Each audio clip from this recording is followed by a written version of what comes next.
गुरुवे गौरचन्द्राय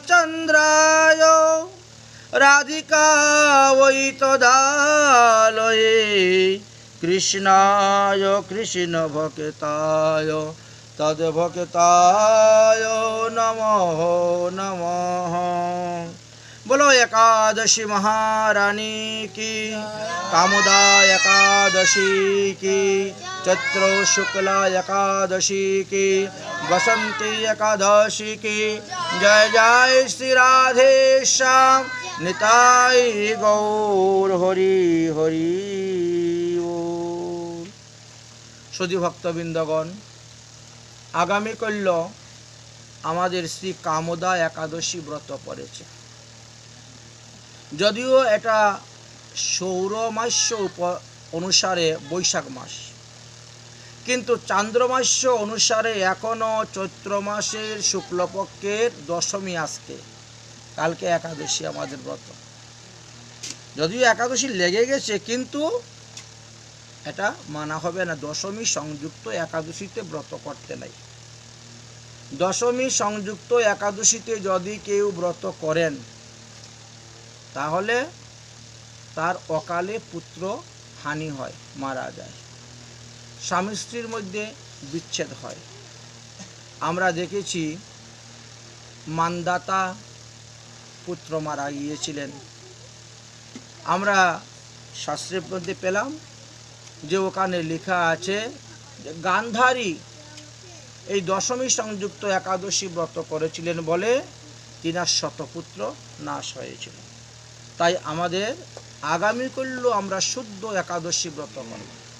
শাস্ত্রে বলছে শুদ্ধ একাদশী ব্রত করো অথবা একাদশী সংযুক্ত দ্বাদশী ব্রত করো। তাহলে আগামীকালকে আমাদের 6 বৈশাখ, বৈশাখ মাসের 6 তারিখ শুক্রবার, 1431 বঙ্গাব্দ, আর ইংরেজিতে বললে 19 এপ্রিল 2024। এই যে একাদশী ব্রত পড়েছে কামোদা একাদশী, এই কামোদা একাদশী সম্পর্কে দিলীপ রাজার একটি কাহিনী আলোচনা করা আছে। আচ্ছা, দিলীপ রাজা কে ছিলেন? তিনি ভগীরথীর পিতা ছিলেন। ভগীরথ কে ছিলেন আমরা সবাই জানি, যিনি গঙ্গায় এনেছিলেন, সেই সগর বংশের রামচন্দ্রেরও পূর্বপুরুষ ভগীরথ, যিনি তপস্যা করে ব্রহ্মার কমণ্ডল থেকে গঙ্গাকে এনে সগর রাজার 60,000 পুত্রদেরকে উদ্ধার করেছিলেন। সেই ভগীরথীর পিতা দিলীপ কোনো এক সময়ে এই শ্রী শ্রী কামোদা একাদশীর মাহাত্ম্য কথা শ্রবণ করবার জন্য মহামুনি বৈশিষ্ট্যকে তিনি অনুরোধ করেছিলেন। তখন বৈশিষ্ট্য মুনি বললেন যে, হে রাজন, এই যে চৈত্র মাসের শুক্লপক্ষের কামোদা একাদশী ব্রত, এটা বড়ই পুণ্যদায়িনী ব্রত এবং পাপ নাশকারিণী ব্রত। আমাদের পাপরূপী যত কাষ্ট তাকে জ্বালিয়ে ভস্মীভূত করার জন্য এই কামোদা একাদশী দাবানল সদৃশ্য। মানব বাক্যের দ্বারা, মনের দ্বারা, দেহের দ্বারা ত্রিবিধ পাপ মানুষ করে থাকে। আমরা কত মিথ্যা কথা বলি, এই জন্য বাক্যের দ্বারা পাপ হয়। মনে মনে লোকের অনিষ্ট চিন্তা করি, মনের দ্বারা পাপ হচ্ছে। আবার দেহের দ্বারা গিয়েও আমরা লোকের অনিষ্ট কার্য করে থাকি, এই জন্য এটাকে বলা হয় দেহের দ্বারা। তাহলে দেহিক, বাচিক, মানসিক, এই 3 প্রকার থেকে যত পাপ আমাদের উৎপন্ন হয়ে থাকে, এই সমস্ত পাপ থেকে মুক্তি লাভের জন্য এই কামোদা একাদশী দাবাগ্নি সদৃশ্য, ইন্ধন সদৃশ্য। তিনি সমস্ত পাপকে জ্বালিয়ে ভস্মীভূত করে দেন।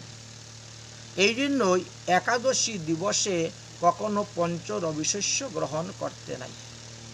ধান থেকে উৎপন্ন যত প্রকার দ্রব্য, গম থেকে উৎপন্ন যত প্রকার দ্রব্য, জব থেকে উৎপন্ন যত প্রকার দ্রব্য, সব রকমের ডাইল, পঞ্চ রবিশস্যের অন্তর্ভুক্ত যে সমস্ত দ্রব্য আছে, সেই সমস্ত দ্রব্য একাদশী দিনে বর্জন করতে হয়।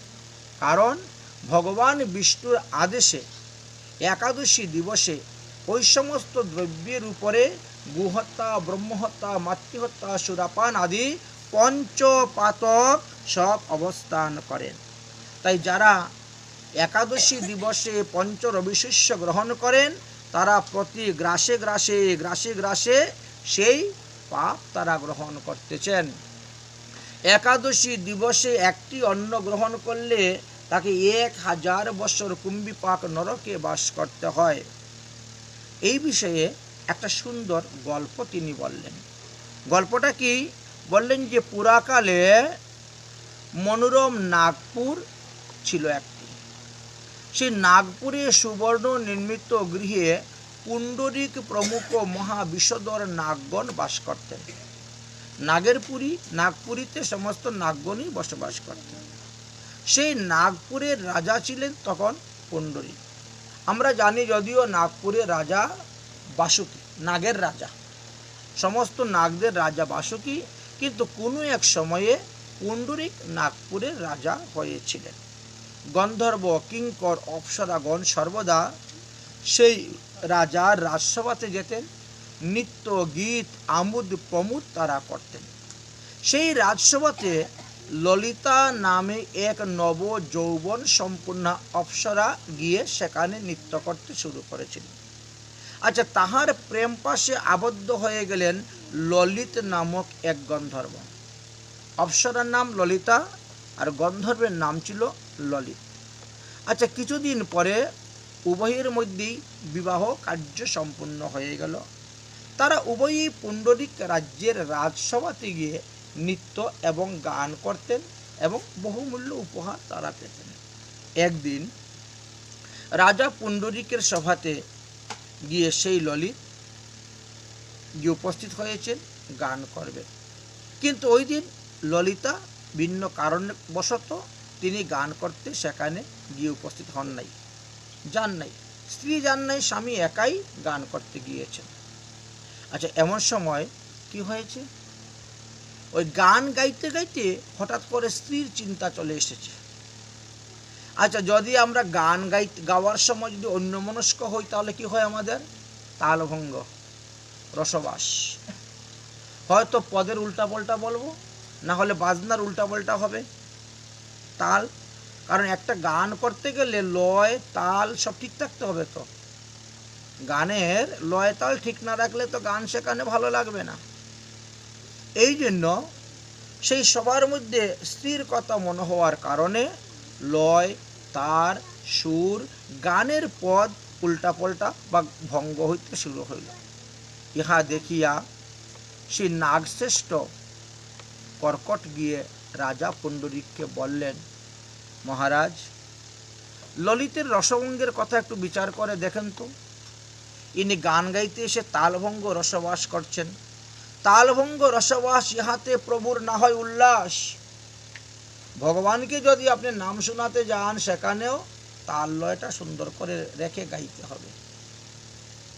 গান গাইবেন তিনতলা, বাজাইবেন দুতলা, তাহলে তো হবে না। গান গাইবেন দুতলা, বাজাইবেন তিনতলা, তাহলেও হবে না। বুঝেছেন? গানের একটা ফাঁক আছে, সোম আছে, কোথায় বাড়ি মারতে হবে সেটা বুঝতে হবে। তালভঙ্গ রসবাস হইলে ইহাতে প্রভুর না হয় উল্লাস। যখন কর্কট গিয়ে রাজা পুণ্ডরিককে এই সমস্ত ঘটনা খুলে বললেন, রাজা তখন বুঝতে পারলেন। পুণ্ডরিক সেখানে গেলেন এবং ললিতের মনোতাপ অবগত হইয়া তিনি ক্রুদ্ধ হইলেন। ললিতকে বললেন, ওরে কামাতুর,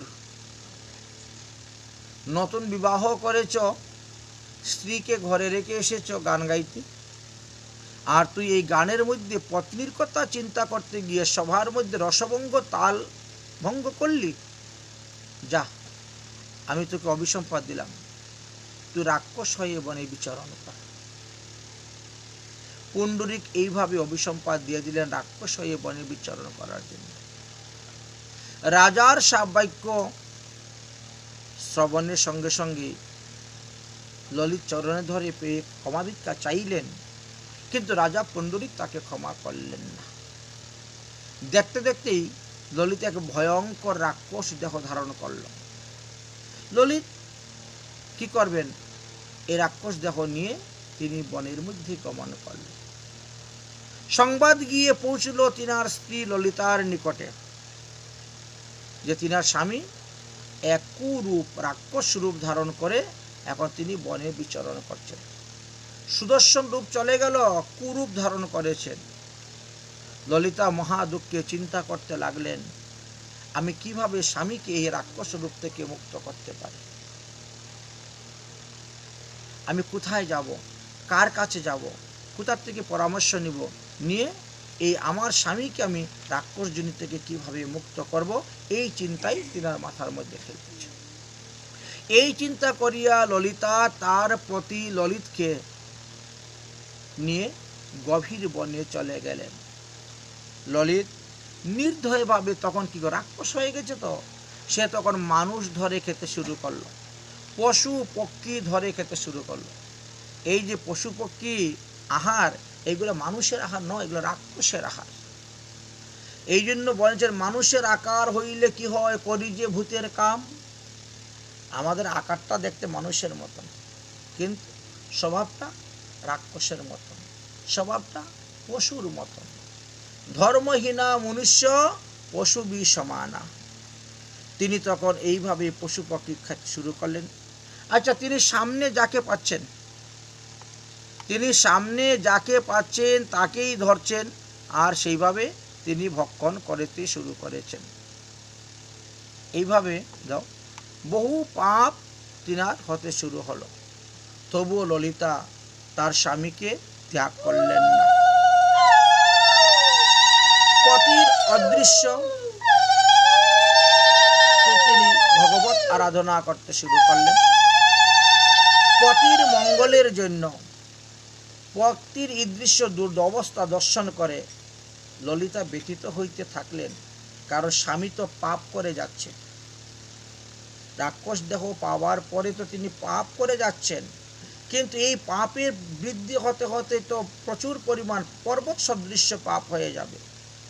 এই জন্য ললিতা বড় ব্যথিত হয়ে রুদন করতে লাগলেন। রুদন করতে করতে করতে করতে একবার বিন্দু পর্বতের শিখরে গিয়ে উপস্থিত হলেন।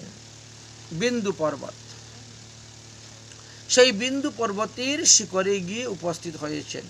আর তথায় ঋষ্যশৃঙ্গ মুনির সঙ্গে তিনার সাক্ষাৎ। ঋষ্যশৃঙ্গ মুনির আশ্রম সেখানে ছিল। মুনির নিকটে গিয়ে দণ্ডবত প্রণাম করলেন, পদসম্ভাষণ করলেন এবং অবনত মস্তকে দণ্ডবান হয়ে মুনিকে তিনার সমস্ত দুঃখের কথা বললেন। মুনি তাদের সমস্ত কথা শ্রবণ করার পর মুনি তখন বললেন যে তোমরা একাদশী ব্রত আরম্ভ করো। ললিতা বললেন, একাদশী ব্রত কি, কিভাবে করতে হয়, আমরা তো কিছুই জানি না। আমার স্বামী এই যে রাক্ষস রূপ ধারণ করেছেন, এর থেকে কিভাবে তিনি মুক্ত হয়ে পুনরায় আবার গন্ধর্ব রূপ লাভ করতে পারেন, তার উত্তম কোনো পথ থাকলে আপনি বলুন। বলে একমাত্র একাদশী ব্রত। ঋষ্যশৃঙ্গ মুনি বললেন, আগামী চৈত্র মাসের শুক্লপক্ষে কামোদা নামক সর্বপাপহরা একাদশী ব্রত আসিতেছে। ওই দিন যথাবিধি অনুসারে তোমরা স্বামী স্ত্রী দুজন নির্জলা ব্রত করবে, ভগবান বিষ্ণুর পূজা করবে, আরতি করবে, রাত্রি জাগরণ করবে, বেদ পুরাণ ইতিহাস শাস্ত্রাদি গ্রন্থ পাঠ করবে। এই ব্রত সমর্পণ অন্তে উহার যে পুণ্যফল তুমি পাবে, সেই পুণ্যফল তুমি তোমার স্বামীকে দান করবে। স্বামী তো রাক্ষস, সে তো করতেছে না ব্রত। তাই স্ত্রী যদি ব্রত করে সেই পুণ্যফল স্বামীকে দান করবেন, তাহলে স্বামীর সদ্গতি হয়, উত্তম গতি হয়, ঊর্ধ্বগতি হয়। অতএব তুমি এই ব্রত করো, করে তোমার এই পুণ্যফল তোমার স্বামীকে অর্পণ করিবে। উক্ত পুণ্যের ফলে প্রভাবে দেখবে তোমার স্বামী এই রাক্ষস যোনি থেকে, এই পিশাচসত্তা থেকে মুক্ত হয়ে তিনি আবার পূর্বের ন্যায় উত্তম রূপ ধারণ করতে পারবেন। এই কথা বলে তিনি নীরব হয়ে গেলেন। বৈশিষ্ট্য মুনি বললেন যে, হে মহারাজ দিলীপ, তারপরে ওই ললিতা মনের আনন্দ সহকারে তিনি এই শ্রী কামোদা একাদশী ব্রত পালন করলেন এবং তিনার স্বামী রাক্ষসের আত্মকল্যাণের জন্য তিনি ভগবানের চরণে নিবেদন করলেন। নারায়ণের শ্রীবিগ্রহকে অগ্রে রেখে পতি উদ্ধারের নিমিত্ত তিনি সংকল্প মন্ত্র পাঠ করলেন। হে ভগবান, আমি যে কামোদা একাদশী ব্রত পালন করিয়াছি, উহার ফল আমি আমার স্বামীর উদ্দেশ্যে অর্পণ করিলাম। এই পুণ্যের প্রভাবে আমার পতি যেন পিশাচত্ব থেকে মুক্তি লাভ করতে পারেন, রাক্ষস যোনি থেকে মুক্তি লাভ করতে পারেন। আচ্ছা, ভগবান ললিতার সেই সংকল্পটাকে গ্রহণ করে নিলেন। হে রাজন, ললিতা এইরূপ বাক্য উচ্চারণ করিবা মাত্রই ললিতার স্বামী ললিত তার রাক্ষসত্ব বা পিশাচত্ব দূর হয়ে গেল। সে দিব্য দেহ ধারণ করল এবং পূর্বের নিয়ে গন্ধর্ব রূপ প্রাপ্ত হলেন। আর তৎক্ষণাৎ স্বামী স্ত্রী দুজন দিব্য বিমানের মধ্যে বসে স্বর্গে গিয়ে উপস্থিত হইলেন। ললিতা এবং ললিতাকে বিমানে বসে স্বর্গে আরোহণ করতে দর্শন করে রাজা পুণ্ডরিক্ত বড় বিস্মিত হয়ে গেলেন। এ কি আশ্চর্য কথা! আমি যাকে অভিসম্পাদ দিয়ে রাক্ষস বানালাম, সে কেমন করে অতি অল্প দিনের মধ্যেই পিশাচত্ব মুক্ত হয়ে চলে আসলো? তোমরা কোন পুণ্যের প্রভাবে এই রাক্ষসত্ব থেকে মুক্তি লাভ করতে পারলে? তারা বলল, একাদশী ব্রত। এই একাদশী ব্রতের মাহাত্ম্য যে পাঠ করবেন এবং শ্রবণ করবেন, তারা বাজপেয় যজ্ঞের ফল লাভ করিয়া থাকেন। এইভাবে আমাদের এই কামোদা একাদশী ব্রতের মাহাত্ম্যর কথা বর্ণন করে গিয়েছেন। আমরাও সেই কামোদা একাদশী ব্রতের কথাই আজকে আমরা আস্বাদন করার জন্যই এখানে আমরা সমবেত হয়ে সবাই বসেছি। শাস্ত্রে বলছেন কি, নমস্তে নমো ভগবতে তস্मै যস্য প্রিয়তমাতিথি একাদশী চ সর্বাভীষ্ট প্রদানির্নাং সর্বত্রঃ। ভগবানের অত্যন্ত প্রিয় হলো এই একাদশী এবং দ্বাদশী আর জয়ন্তী তিথি। যেমন গতকালকে আমাদের রাম জয়ন্তী ব্রত গিয়েছে। 1000টা একাদশী ব্রত করলে যেই পুণ্যফল লাভ করা যায়, একটা রাম জয়ন্তী ব্রতের দ্বারা সেই ফল লাভ করা যায়। আচ্ছা, তাই বলে কি আমি রাম জয়ন্তী মন্ত্র করবো আর একাদশী করবো না? বলে আমি তো 1000টা একাদশী ব্রতের ফল পেয়েই গেছি, তাহলে আর কামোদা একাদশী ব্রত করতে যাব কেন? তাহলে কিন্তু আপনার লোকসান, মানে আপনার প্রত্যয় হবে। কেন? এটা ভক্তির অঙ্গ। এক অঙ্গ সাধে কিংবা সাধে বহু অঙ্গ, নিষ্ঠা হতেই হবে তার প্রেমের তরঙ্গ। এই জন্য আমাদেরকে বললেন যে ভক্তির অঙ্গ যে কয়টা আছে সব কয়টাকেই আমাদের পালন করতে হবে। যদি এক অঙ্গ আমরা মানব এবং আরেক অঙ্গকে আমরা দ্বেষ করব, তাহলে কিন্তু আমাদের বিরাট ক্ষতি হবে, লোকসান হবে। তাই মানবগণের সর্ব অভীষ্ট প্রদান করতে পারেন এই একাদশী মহারানী। এই একাদশী মহারানী ভগবানের অত্যন্ত প্রিয়। তাই ভগবানের প্রিয়তমা শ্রীমতী একাদশী মহারানীর মাহাত্ম্য কথা শাস্ত্রে যেভাবে বর্ণন করে গিয়েছেন, আমরা সেইভাবেই আস্বাদন করব। বললেন যে প্রাকৃত বিষয়ের ভোগ, প্রাকৃত কার্য থেকে, এই যে সংসারে যা কিছু করতেছি প্রাকৃত, অপ্রাকৃত কিছুই নেই, এটা সব প্রাকৃত। তাই প্রাকৃত জগতের ভোগ, প্রাকৃত জগতের যে সমস্ত কার্য আমাদের, এতে কি হয়, আমাদের চক্ষু, কর্ণ, নাসিকা, ত্বক, জিহ্বা, বাক, পানি, পাত, বায়ু, উপস্থ এবং মন, এই 11টা ইন্দ্রিয় কাজ করে যাচ্ছে, 11টা ইন্দ্রিয় আমাদের কাজ করে যাচ্ছে। বললেন যে একাদশী দিবসে তোমার এই একাদশ ইন্দ্রিয়কে সংযম রেখে শ্রী হরির পাদপদ্ম আরাধনা যদি করতে পারো, তাহলে একাদশী ব্রতের যথার্থ ফল তুমি লাভ করতে পারবে, প্রকৃত ফল তুমি লাভ করতে পারবে। অর্থাৎ একাদশী দিবসে ইন্দ্রিয়ের যে সকল বৃত্তি আছে সেই সমস্ত বৃত্তিকেও ত্যাগ করাতে হবে। কেন বললেন? কিছু কিছু লোকের আছে চা না খেলে সে থাকতে পারে না, কিছু কিছু লোক আছে পান না খেয়ে থাকতে পারে না, কিছু কিছু লোক আছে ধূমপান না করে সে থাকতে পারে না, ইন্দ্রিয়ের বশীভূত। কিন্তু ব্রতের দিবসে এই সমস্ত দ্রব্য গ্রহণ করা যাবে না, একাদশ ইন্দ্রিয়কে সংযম রেখেই ব্রত করতে হবে। ভগবান বিশ্বের সকল জীবের পাপ তাপ দুঃখকে হরণ করেন বলে ভগবানের এক নাম হরি। আচ্ছা, হরির সন্তুষ্টের জন্য যে ব্রত করা হয় তাকে বলা হয় হরিবাসর। এই জন্য একাদশী এবং দ্বাদশী এদেরকে হরিবাসর বলা হয়। বাসর শব্দের অর্থ কিন্তু দিন। বাসর একটা পর্যায়বাচী শব্দ।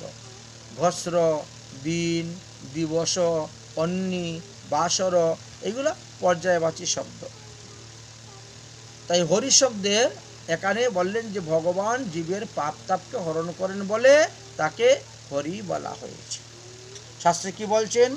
ব্রজে প্রসিদ্ধ নবনীত চৌরম গোপাঙ্গনানাম দুর্কুল চৌরম অনেক জন্মার্জিত পাপ চৌরম চৌরাগ্র গণ্যং পুরুষম নমামি।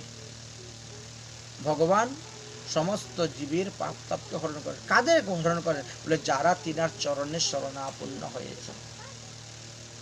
তিনার কাছে তো কোনো জাতপাত নেই, তিনার কাছে কোনো বর্ণ ধর্ম আশ্রম ধর্ম নেই। যিনি তিনার চরণে শরণাপন্ন হবেন তিনি তারই হয়ে যান। সে যে কোনো জাতের হোক, যে কোনো বংশের হোক, যে কোনো গোত্রের হোক, সে মানুষ হোক আর গন্ধর্ব হোক, রাক্ষস হোক, পিশাচ হোক, দৈত্য হোক, দানব হোক, ভূত হোক, প্রেত হোক, তাতে কিছু নেই। যিনি তিনার চরণে শরণাপন্ন হবেন তিনি তাকে সমস্ত পাপ থেকেই রক্ষা করে নেন। তাই হরির দিনম একাদশীম দ্বাদশীম তো উপবাসম লক্ষ্মতে তস্মিন হরিবাসরম। এই একাদশী সংযুক্ত দ্বাদশীতে ব্রত, এটা হরিবাস। এই একাদশী হইতে আমাদের অষ্ট মহা দ্বাদশী আরো বড়।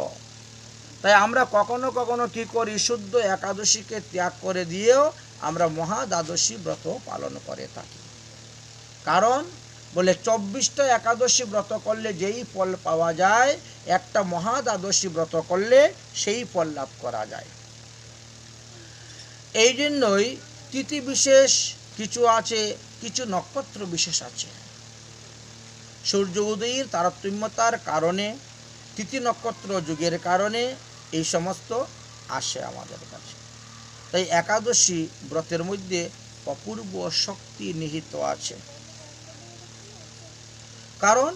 কারণ হলো প্রত্যেকটি তিথিরই একজন করে অধিষ্ঠাত্রী দেবতা আছেন।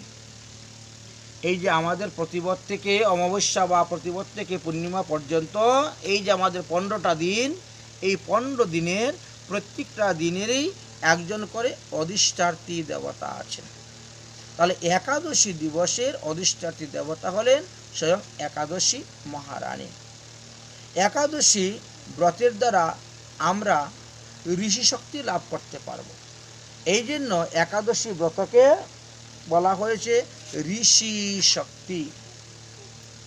যে শক্তির দ্বারা আমাদের মুনি ঋষিগণ সশরীরে তারা স্বর্গে, ব্রহ্মলোকে, কৈলাসে, বৈকুণ্ঠে বা অন্যান্য লোকে তারা গমন করেছেন। গন্ধর্ব লোক, বায়ুলোক, বরুণ লোক ইত্যাদিতে গমনাগমন করতে পেরেছেন।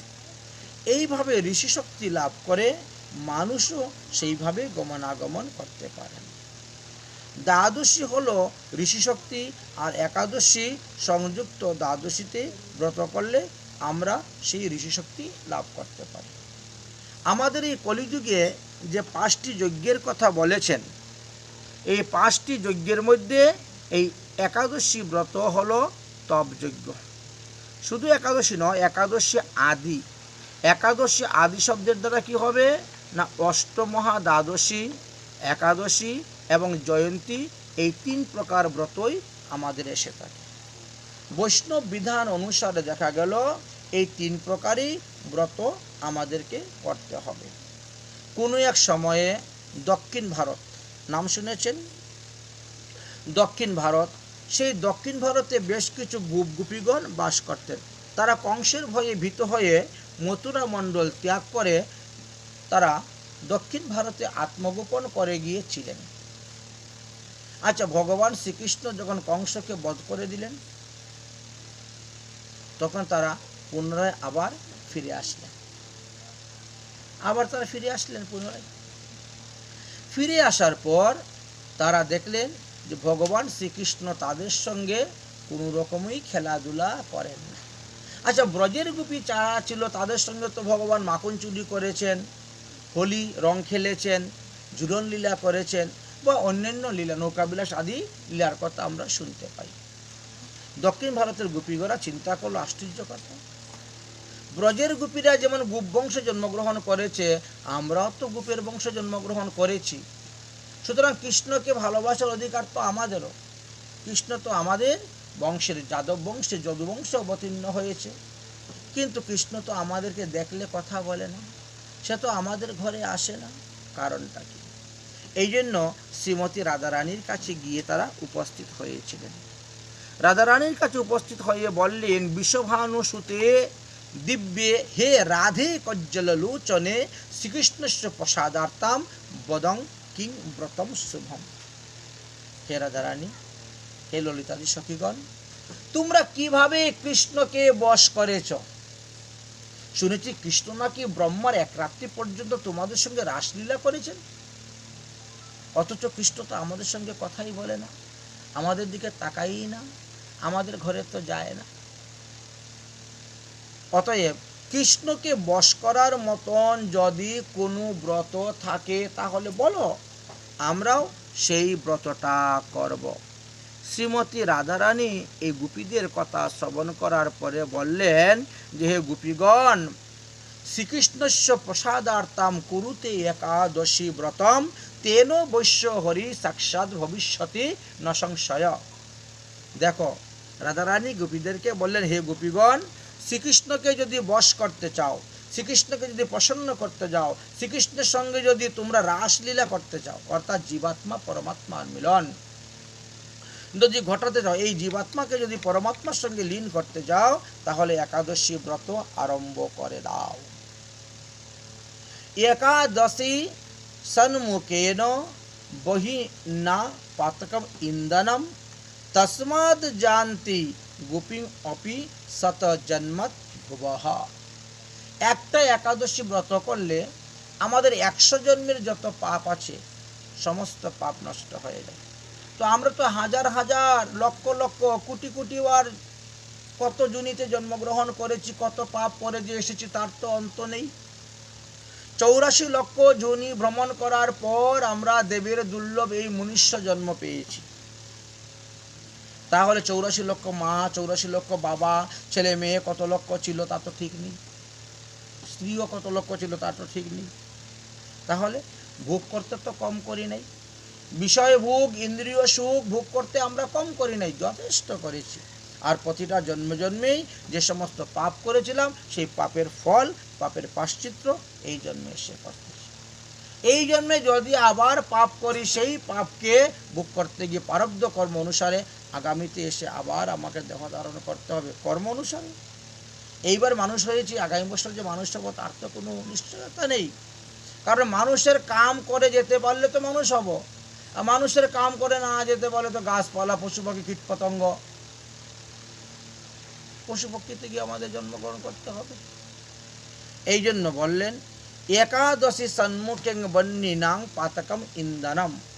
আমরা যে সমস্ত পাপ করেছি এই পাপকে যদি আমরা কাষ্ঠ রূপে গণনা করি, অনুমান করি পাপের পাহাড় কাষ্ঠ, তাহলে কাঠের মধ্যে আগুন লাগালে যেমন সমস্ত কাঠ পুড়ে ভস্মীভূত হয়ে যায়, ঠিক তেমনিভাবে একটা একাদশী ব্রত করলে আমাদের 100 জন্মের যত পাপ ছিল সমস্ত পাপ একেবারেই ভস্মীভূত হয়ে যাবে।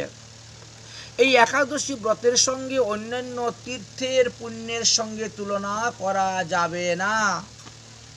হয়তো কেউ গঙ্গা স্নান করে এসেছেন, কেউ বা বৃন্দাবন ঘুরে এসেছেন, কেউ বা নবদ্বীপ বা পুরী ঘুরে এসেছেন, অথচ তিনি একাদশী ব্রত করেন না। আমি তো তীর্থ ভ্রমণ করে এসেছি। শাস্ত্রে বলছেন ন গঙ্গা ন গয়া ভূপু ন চ কাশী ন পুষ্করম ন চাপি রৌরবং ক্ষেত্রম ন রেবাচ বেদিকা যমুনা চন্দ্রভাগাশ্চ তুল্য ভপু হরের দিনা।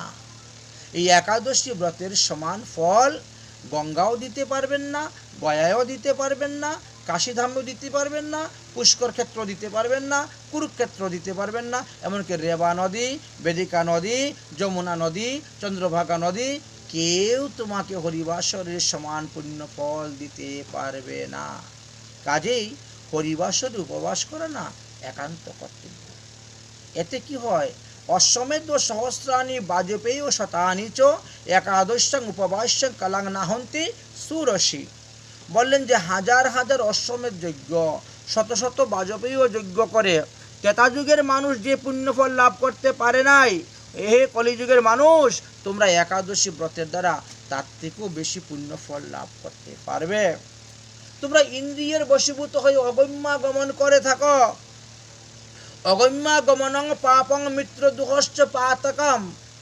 বন্ধুর সঙ্গে বন্ধুর বিশ্বাসঘাতকতা করছো, আত্মীয়ের সঙ্গে, ভাইয়ের সঙ্গে, বোনের সঙ্গে, স্ত্রীর সঙ্গে বা বিভিন্ন লোকের সঙ্গে বিশ্বাসঘাতকতা। অগম্যা গমনে যে পাপ হয়, মিত্রদ্রোহিতে যে পাপ হয়, বিশ্বাসঘাতকতাতে যে পাপ হয়, পঞ্চপাতকের পাতকী যারা তারাও এই একাদশী ব্রতের প্রভাবে সমস্ত পাপ থেকে মুক্ত হয়ে ভগবত ধামে যেতে পারবেন। একাদশ ব্রতৌজস্ত কৃতাঙ্গ ভক্তি সমম্বিতম তস্য যজ্ঞাকৃতা সর্বে ব্রতানি ফলানি চ। ভক্তির সহিত, প্রেমের সহিত, শ্রদ্ধার সহিত, ভাবের সহিত যারা এই একাদশী ব্রত করবেন তারা যজ্ঞের সমস্ত যজ্ঞের ফল লাভ করতে পারবেন, সমস্ত তীর্থ ভ্রমণের ফল লাভ করতে পারবেন, সমস্ত দেবদেবীর উপাসনার ফল এই একাদশী ব্রতের মধ্যেই নিহিত আছে, লাভ করতে পারবেন। তাই একাদশী নামক মহাব্রতের সহিত কখনো অন্যান্য ব্রতের তুলনা করা যায় না। কেউ হয়তো বলতে পারেন যে আমি তো চণ্ডী ব্রত করেছি, আমি তো দুর্গার ব্রত করেছি, আমি তো শনি ঠাকুরের ব্রত করেছি, আমি তো মহাদেবের ব্রত করেছি। বলে না, এই সমস্ত ব্রতের সঙ্গে একাদশী ব্রতের কোনো রকমই তুলনা করা যাবে না। এমনই পুণ্যদায়ক হলেন এই একাদশী ব্রত। এর সঙ্গে অন্যান্য পুণ্যের কোনো তুলনা হয় না। কেউ কেউ বলেন যে আমরা শুনেছি যে স্বামী জীবিত থাকতে স্ত্রীলোকের ব্রত করতে নাই। যদি স্বামী জীবিত থাকতে স্ত্রীলোক ব্রত করে তাহলে কি হয়? বলে স্বামীর আয়ুহীন হয়ে যায়। এই কথাটা না এই বৈষ্ণব্রত একাদশীর জন্য নয়, এই কথাটা অন্যান্য ব্রতের জন্য লেখা ছিল, এটা বৈষ্ণব ব্রত নয়। কারণ একাদশী ব্রতটি হলো বৈষ্ণব ব্রত, হরিতোষণী ব্রত। এই ব্রতের জন্য এই বিধান নেই। তা না হলে কি মহাপ্রভু তিনার মাকে বলতেন, ও মা তুমি আজ থেকে একাদশী ব্রত করো। ললিত কি ব্রত করতেন? ললিতা তিনি স্বামীর জন্য, তো স্বামীর জন্য ব্রত করলেন, স্বামী তো দীর্ঘ আয়ু হয়ে গেল, স্বামী রাক্ষসজনী থেকে মুক্ত হয়ে গেল, সে তো মারা গেল না। এই জন্য এই সমস্ত ভুয়া কথার মধ্যে কান দিতে যাবেন না যে স্বামী জীবিত থাকতে স্ত্রীলোকের একাদশী ব্রত করতে নাই। এটা এই কথাটা এই অর্থে এখানে প্রয়োগ করা হয় নাই। শাস্ত্রে অন্যান্য ব্রতের কথা বর্ণন করে গিয়েছেন, কিন্তু একাদশী ব্রত সকলেরই করণীয়। আমাদের প্রেম ভক্তি চণ্ডিকা গ্রন্থ রচনা করেছিলেন নরোত্তম দাস ঠাকুর মহাশয়, যিনি রাজশাহীতে জন্মগ্রহণ করেছিলেন। তাহলে সেই নরোত্তম দাস ঠাকুর মহাশয় প্রেম ভক্তি চণ্ডিকার মধ্যে লিখে গেছেন যে অন্য ব্রত অন্য দান নাহি করো বস্তু জ্ঞান, অন্য সেবা অন্য দেব পূজা। কৃষ্ণের পূজার সঙ্গে অন্য কারো পূজার তুলনা হবে না। একাদশী ব্রতের সঙ্গে অন্য কোনো পুণ্যের সঙ্গে তুলনা করা হবে না। অতএব গোপীগণ, তোমরা শ্রদ্ধার সহিত ভক্তির সহিত প্রেমের সহিত এই একাদশী ব্রত পালন কর।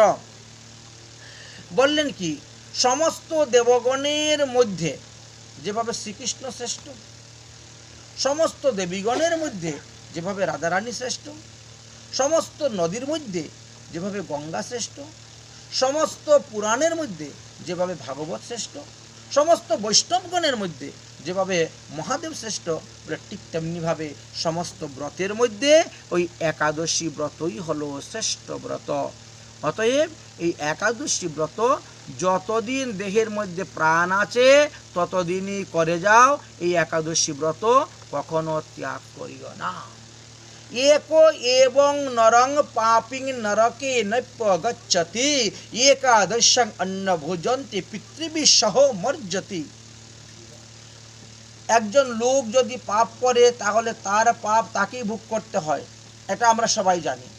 কিন্তু একাদশীতে অন্নভোজনের দ্বারা সে নরকে যাইবে, তার পিতৃপুরুষরাও নরকে যাইবে। যদি আমাদের পিতৃপুরুষগণ কেউ তিনার পুণ্যের দ্বারা তিনি স্বর্গে গমন করিয়াছেন, আর আমি তিনার পুত্র হয়ে আমি একাদশী ব্রত করি না, তাহলে আমার যে পাপটা, ওই পাপে আমার পিতৃপুরুষকে পাবে, তারাও এসে নরকে ভোগ করবেন। কারণ যে পুত্রকে বলা হয়েছে আত্মজ,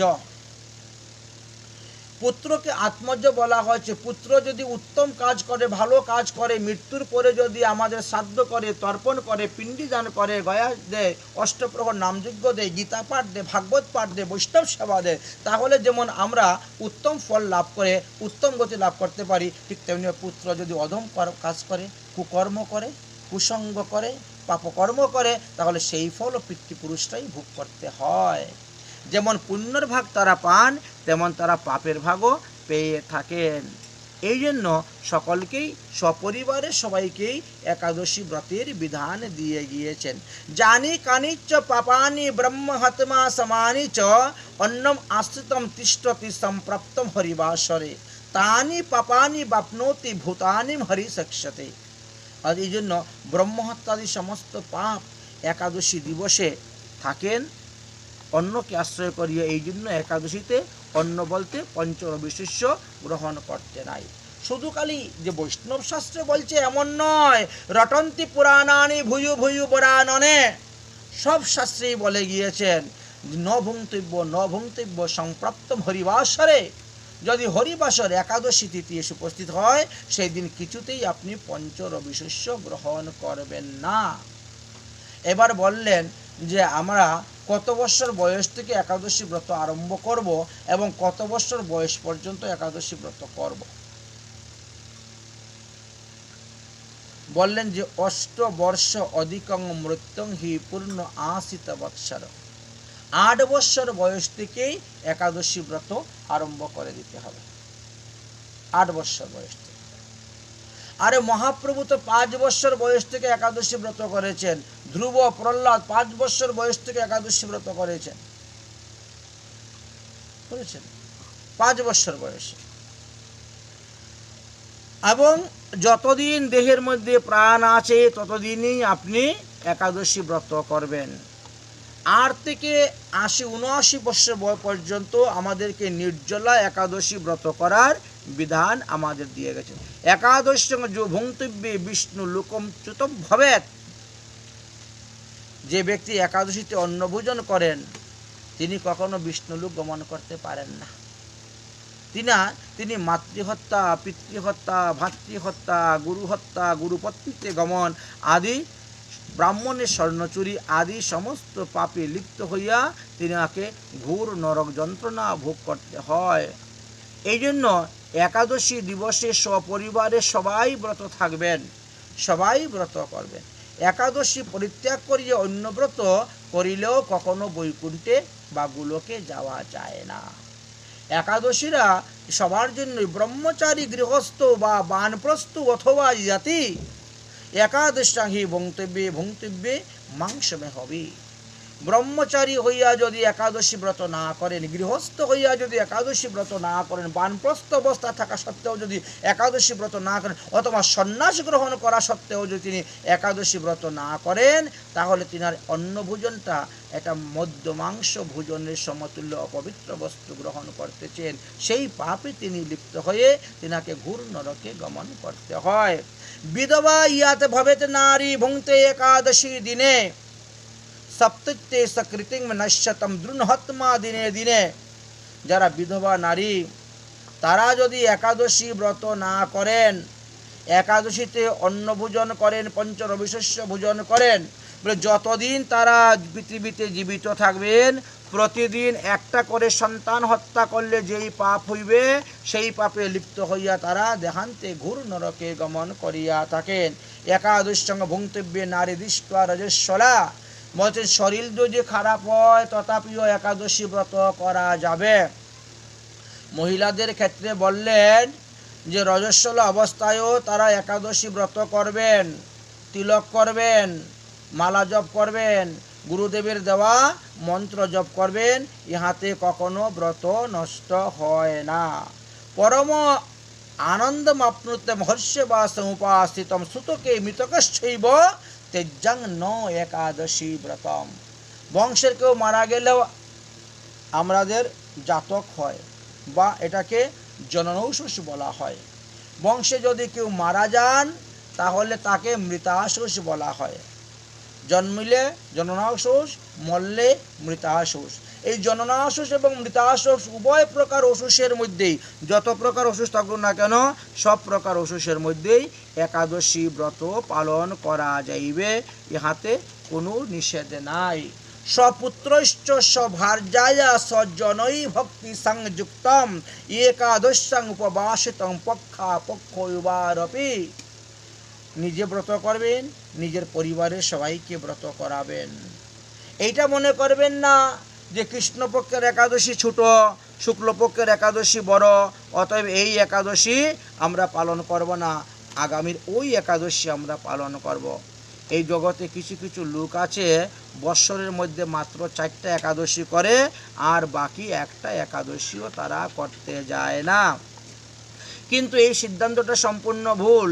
একাদশী সব সমান, এইটা ছোট ওইটা বড় এরকম কিছুই নেই। ব্রাহ্মণম ক্ষত্রিয় বৈশ্যানাম শূদ্রাং শৈব জুষিতাম মুক্তকং কর্বতং ভুক্তা বিষ্ণু প্রিয়তমাদিজা। তিনি ব্রাহ্মণ হোক বা ক্ষত্রিয় হন অথবা বৈশ্য হন অথবা তিনি শূদ্র হন বা জুষিত স্ত্রীলোক হন, মহাপাপী দুরাচারী হন না কেন, তথাপিও একাদশী ব্রতর দ্বারা তিনি সমস্ত পাপ থেকে মুক্ত হয়ে হরিধামে গমন করিবেন। অগ্নি বর্ণাঙ্গ তীক্ষ্ণাঙ্গ তৃপ্তিম জাম কিঙ্কর মুখে তেষাং মহাদেবী ভুঙ্ক্তিং হরের দিনে। যারা একাদশীতে অন্ন গ্রহণ করেন, যম কিঙ্করগণ তাদেরকে নিয়ে কি করে জানেন? যমের কিঙ্করগণ তাদেরকে নিয়ে লোহার চাল, লোহা চালের মতন দানা দানা করে লোহাকে, আর এইগুলাকে লোহার কড়াইয়ের মধ্যে দিয়ে তেলের মধ্যে গরম করে আর ওই মুখের মধ্যে দেয়। একাদশ প্রমামামি যুগ সংখ্যাম কৃতানি চ কুম্বিপাকে মহাঘূরে সীতা চণ্ডালতাম ব্রজেত। এই একাদশী ব্রত যারা করে না, একাদশ প্রমাণ সংখ্যক বৎসর তাদেরকে কুম্বিপাক নরকে বাস করতে হয়, আর মৃত্যুর পরে তারা পরজন্মে ঘোর চণ্ডালের গৃহে চণ্ডাল হয়ে জন্মগ্রহণ করে থাকেন। এই জন্য প্রত্যেকের একাদশী ব্রত করাই কর্তব্য। পতিত ব্যাধি যুক্তশ্চ তো সপ্ত জন্ম জানুষ্য পশ্চাৎ মুক্ত ভবেতে পাপী আদিত্যম কমলাদ ভুবম। তাহলে যারা একাদশী ব্রত করে না তারা তো হাজার হাজার বৎসর কুম্বিপাক নরকে ভোগ করলেন, আর তারপরে পৃথিবীতে এসে চণ্ডালের ঘরে জন্মগ্রহণ করলেন। সপ্ত জন্ম ব্যাধিযুক্ত, 7 জন্ম ব্যাধিযুক্ত হয়ে তারা জন্মগ্রহণ করে কষ্ট পান। তারপরে কি বললেন? ভগবানের কৃপায় আবার তাদেরকে মনুষ্য জন্ম দিয়ে দেখি এইবার যদি সে ব্রত করে, তারপরেও যদি ব্রত না করেন তো আবার পস্তাতে হবে। এই জন্য একাদশী দিবসে পুরুডাস্য অপিবা মরু সংপ্রাপ্তম হরিবাসরে, পুরুডাস শব্দের অর্থের দ্বারা জব থেকে উৎপন্ন যত প্রকার দ্রব্য, গম থেকে উৎপন্ন যত প্রকার দ্রব্য, ধান থেকে উৎপন্ন যত প্রকার দ্রব্য, পঞ্চ রবিশস্যের অন্তর্ভুক্ত ডাল শস্য আদি যত প্রকার দ্রব্য আছে এইগুলা ভোজন করা নিষিদ্ধ। তাহলে আমরা কি খেয়ে বাঁচে থাকবো? সারাদিন তো কাজ করতে হয়, না খেয়ে তো থাকা যাবে না। তখন বললেন আলু, কাঁচকলা, পেঁপে, সন্দুক লবণ, গোলমরিচ, গব্য ঘৃত দিয়ে আপনি সবজি বানিয়ে পেতে পারেন। যেটা ভালো শুদ্ধ সাবু আছে সেটা আপনি খেতে পারবেন। আপনি ফলমূল খেতে পারছেন, জল খেতে পারছেন, দুগ্ধ, দধি, ছানা, পনির এইগুলা আপনি খেয়ে একাদশী দিন থাকতে পারেন। দেখো মধ্যে মধ্যে উপবাস বহু রোগের হয় বিনাশ। এই 15 দিনে যদি একবার উপবাস থাকা যায় তাহলে বহু রোগের হাত থেকে, দেহের মধ্যে প্রাণ আছে ততদিনই একাদশী ব্রত করার কথা বলে গিয়েছেন। বৈষ্ণব যদিবা ভুঙ্ক্তম একাদশী প্রমাদতাম বিষ্ণু অর্চনম বৃথা তস্য নরকম ঘোরমাপ্নুয়াৎ।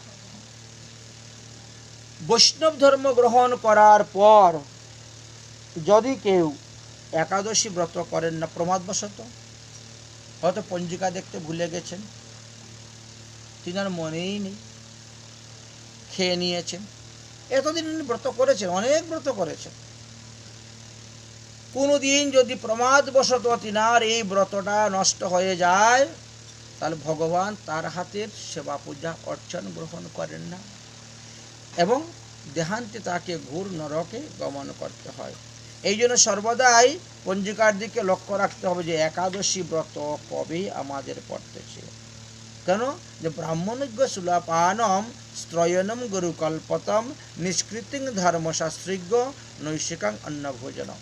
বলছেন যিনি ব্রহ্ম হত্যা করেছেন তারও উদ্ধারের উপায় আছে, যিনি গুহত্যা করেছেন তারও উপায়ের উদ্ধার আছে, যিনি মদ্যপান করতেছেন তারও উদ্ধারের উপায় আছে, যিনি ব্রাহ্মণের শরীর স্বর্ণচুরি করেছেন তারও উদ্ধারের উপায় আছে, যিনি গুরু পত্নীতে গমন করেছেন না তারও নিষ্কৃতি আছে।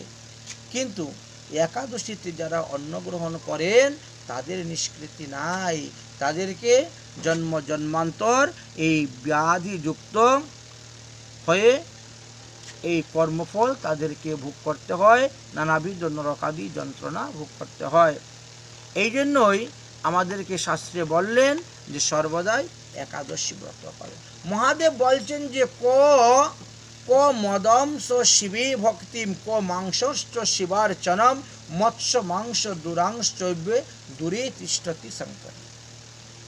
মহাদেব পার্বতীকে বলছেন হে পার্বতী, আমার ভক্ত হয়ে যদি কেউ একাদশী ব্রত করে না, আমার ভক্ত হওয়া সত্ত্বেও যদি কেউ বিষ্ণু ভক্তকে নিন্দা করে, বিষ্ণু ভক্তকে দ্বেষ করে, ঘৃণা করে, হিংসা করে, প্রহার করে, একাদশী ব্রত করে না, আমি তাদের পূজা কখনো গ্রহণ করি না, তাদের পূজা আমি গ্রহণ করি না।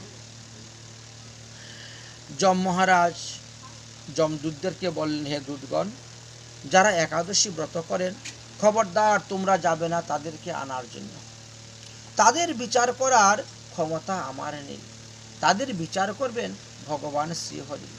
যাদের গলায় তুলসীর মালা আছে খবরদার তোমরা যাবে না তাদেরকে আনার জন্য, যাদের গলায় ঊর্ধ্বপুণ্ড তিলক আছে তোমরা তাদেরকে আনতে যাবে না, যাদের পেটের মধ্যে ভগবানের চরণামৃত, ভগবানের প্রসাদী তুলসী পাতা, ভগবানের প্রসাদ আছে, খবরদার তারা যত বড়ই পাপী হোক না কেন তোমরা কিন্তু তাকে ধরে আমার এখানে নিয়ে আসবে না, কারণ তার বিচার করার ক্ষমতা আমার নেই।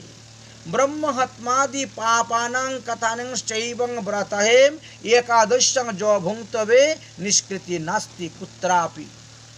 অন্যান্য পাপের প্রায়শ্চিত্তের কথা লেখা আছে, কিন্তু একাদশীতে অন্ন ভোজন করলে পরে সেই পাপের প্রায়শ্চিত্তের কথা লেখা নাই, তাকে নরক যন্ত্রণা ভোগ করতেই হবে অবশ্যম্ভাবী। এই জন্যই বললেন যে দেখো ভগবানের জন্য তো একাদশী নয়, একাদশী হলো আমাদের সমস্ত জীবের জন্য। আচ্ছা, কিছু কিছু লোক কি বলে থাকেন, তারা বলেন কি, আমরা শুনেছি জগন্নাথ পুরীতে একাদশী ব্রত নেই। এই কথাটা সম্পূর্ণ মিথ্যা। জগন্নাথের জন্য একাদশী নাই, কারণ জগন্নাথ তো ব্রহ্ম, ভগবান। তার জন্য কিসের একাদশী? তার জন্য তো একাদশী নেই। কিন্তু আমরা তো ব্রহ্ম নয়। ব্রহ্মের কেশেষু সহস্র ভাগেষু, ভগবানের মাথার চুলের অগ্রভাগকে সহস্র টুকরা করলে যে টুকরা হয় সেই পরিমাণের। এই জন্য আমরা তো জীব, অতএব আমাদের জীবের জন্য একাদশী ব্রতের বিধান দিয়ে গেছেন। প্রত্যেকটা জীবকেই একাদশী ব্রত করতে হবে। উপবাস কৃতং পাপিব্য জন্তিং বাসু গুণেশহ উপবাস সবিজ্ঞায় সর্বভোগ বিবর্জিত।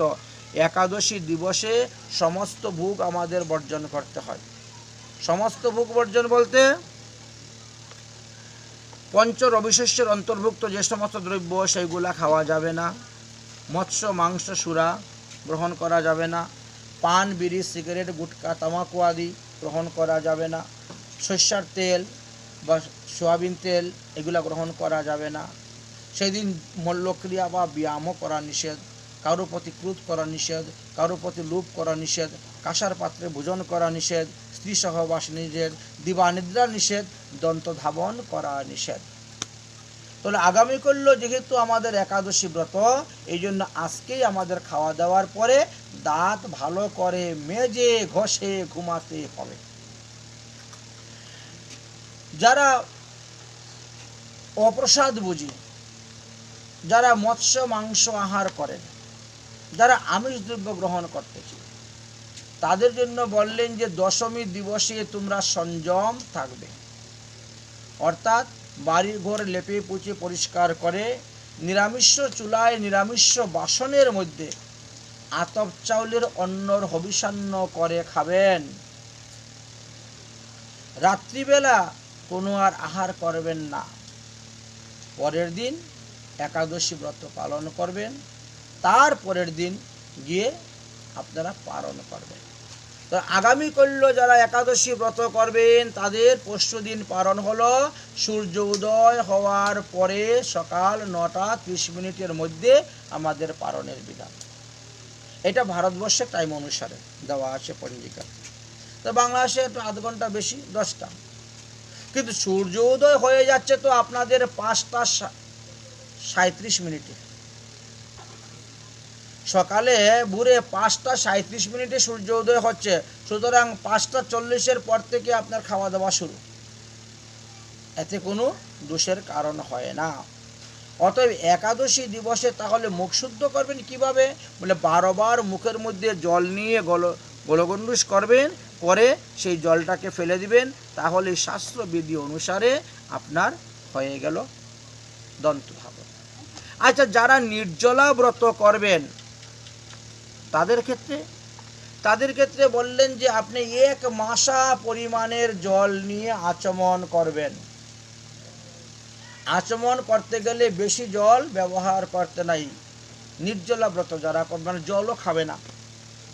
কিন্তু আচমন না করলে তো তিলক সন্ধ্যা করতে পারবে না, আন্নি করতে পারবে না, গুরুমন্ত্র জপ করতে পারবে না, ভগবানের পূজা করতে পারবে না, ভোগ লাগাতে পারবে না, আরতি করতে পারবে না। এই প্রতিটি ক্ষেত্রেই তাকে আচমন করতে হয়। তখন বললেন 1 মাসা পরিমিত জল নিয়ে আচমন করলে তিনার নির্জলা ব্রত নষ্ট হবে না।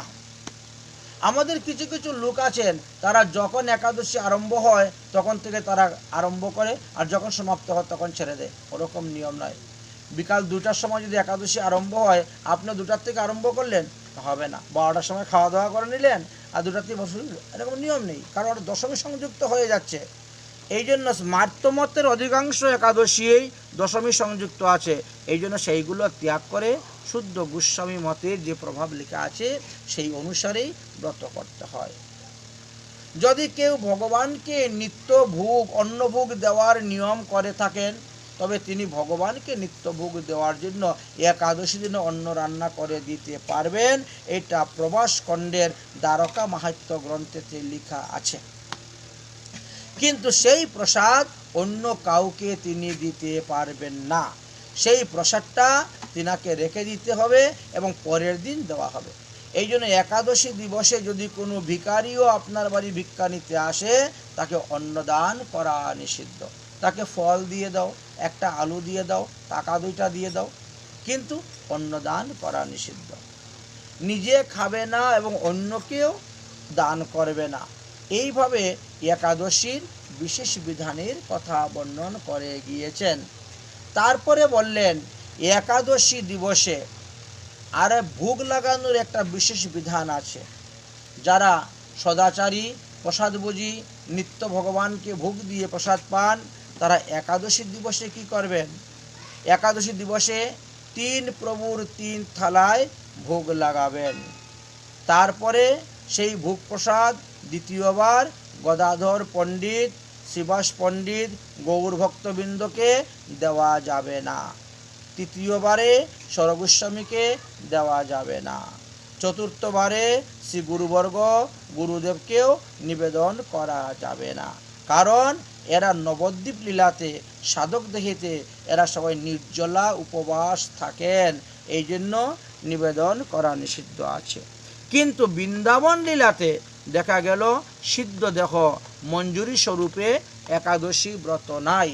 তাই বৃন্দাবন লীলাতে আপনি শ্রীকৃষ্ণের ভোগ লাগাইবেন, তারপরে শ্রীকৃষ্ণের মহাপ্রসাদটাকে রাধারানীকে দিবেন, ললিতাদি সখীবৃন্দকে দান করবেন, সেই প্রসাদ আপনি রূপাদি মঞ্জুরি বর্গকে দিবেন এবং সেই প্রসাদ গুরুদেব গুরু মঞ্জুরি বর্গদেরকেও আপনি নিবেদন করতে পারবেন, কারণ তারা সিদ্ধ দেহ।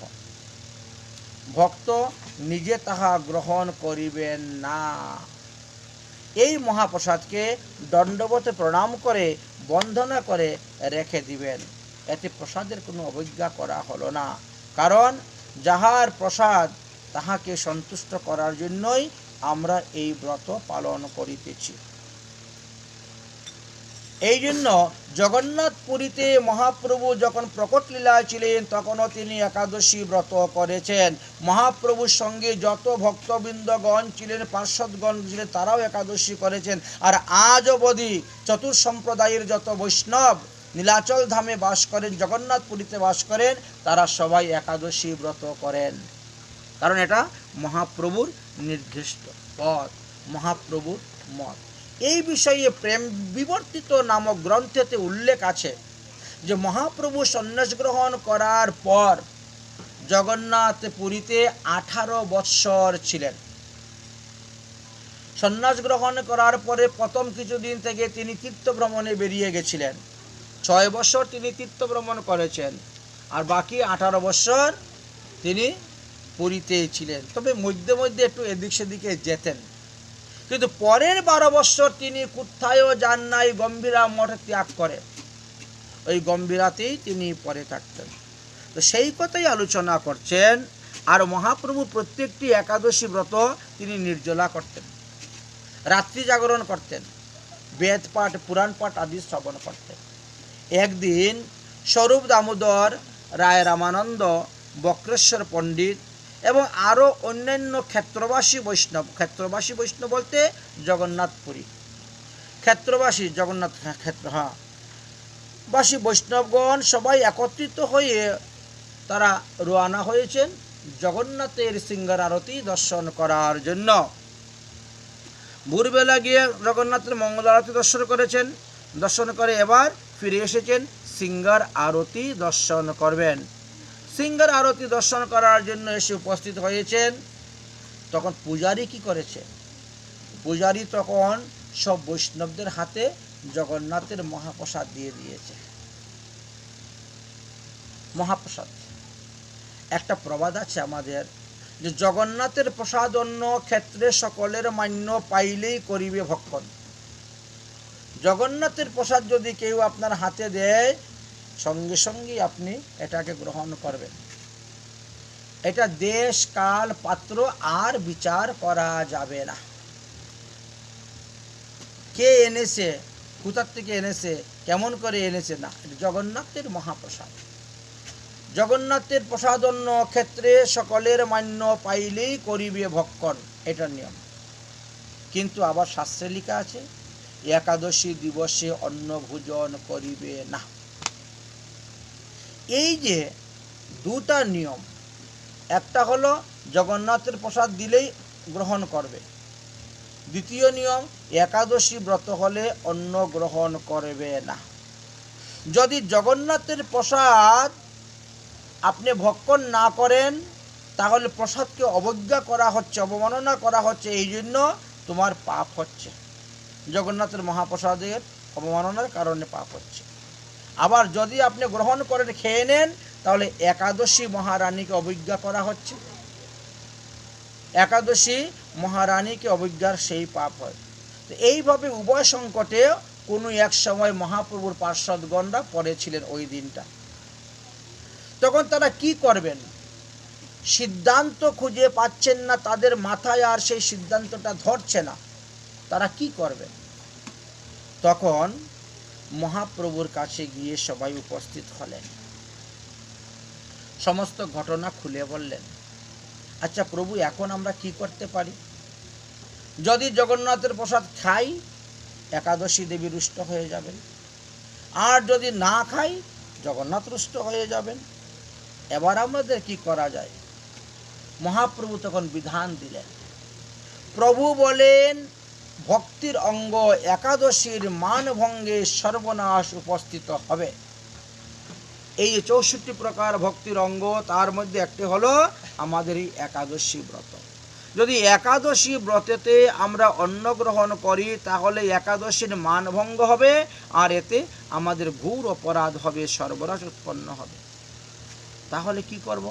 না খাইলে যে জগন্নাথেরকে অবমাননা করা হবে। শুনো, প্রসাদ পূজন করি, প্রসাদকে দণ্ডবত প্রণাম করে রেখে দাও। কোথায় অপমান করা হলো প্রসাদের? প্রসাদ পূজন করি পরদিন পাইবে তরি, তিথি পর দিন নাহি রয়। আরে আজকে তো একাদশী ব্রত, আজকে প্রসাদকে দণ্ডবত প্রণাম করে রেখে দাও জল দিয়ে, আগামী করলে তো আর একাদশী থাকবে না, কালকে দ্বাদশী এসে যাবে। আর ওই পারণের সময় আমরা সেই প্রসাদ মুখে দিয়েই আমরা পারণ করব।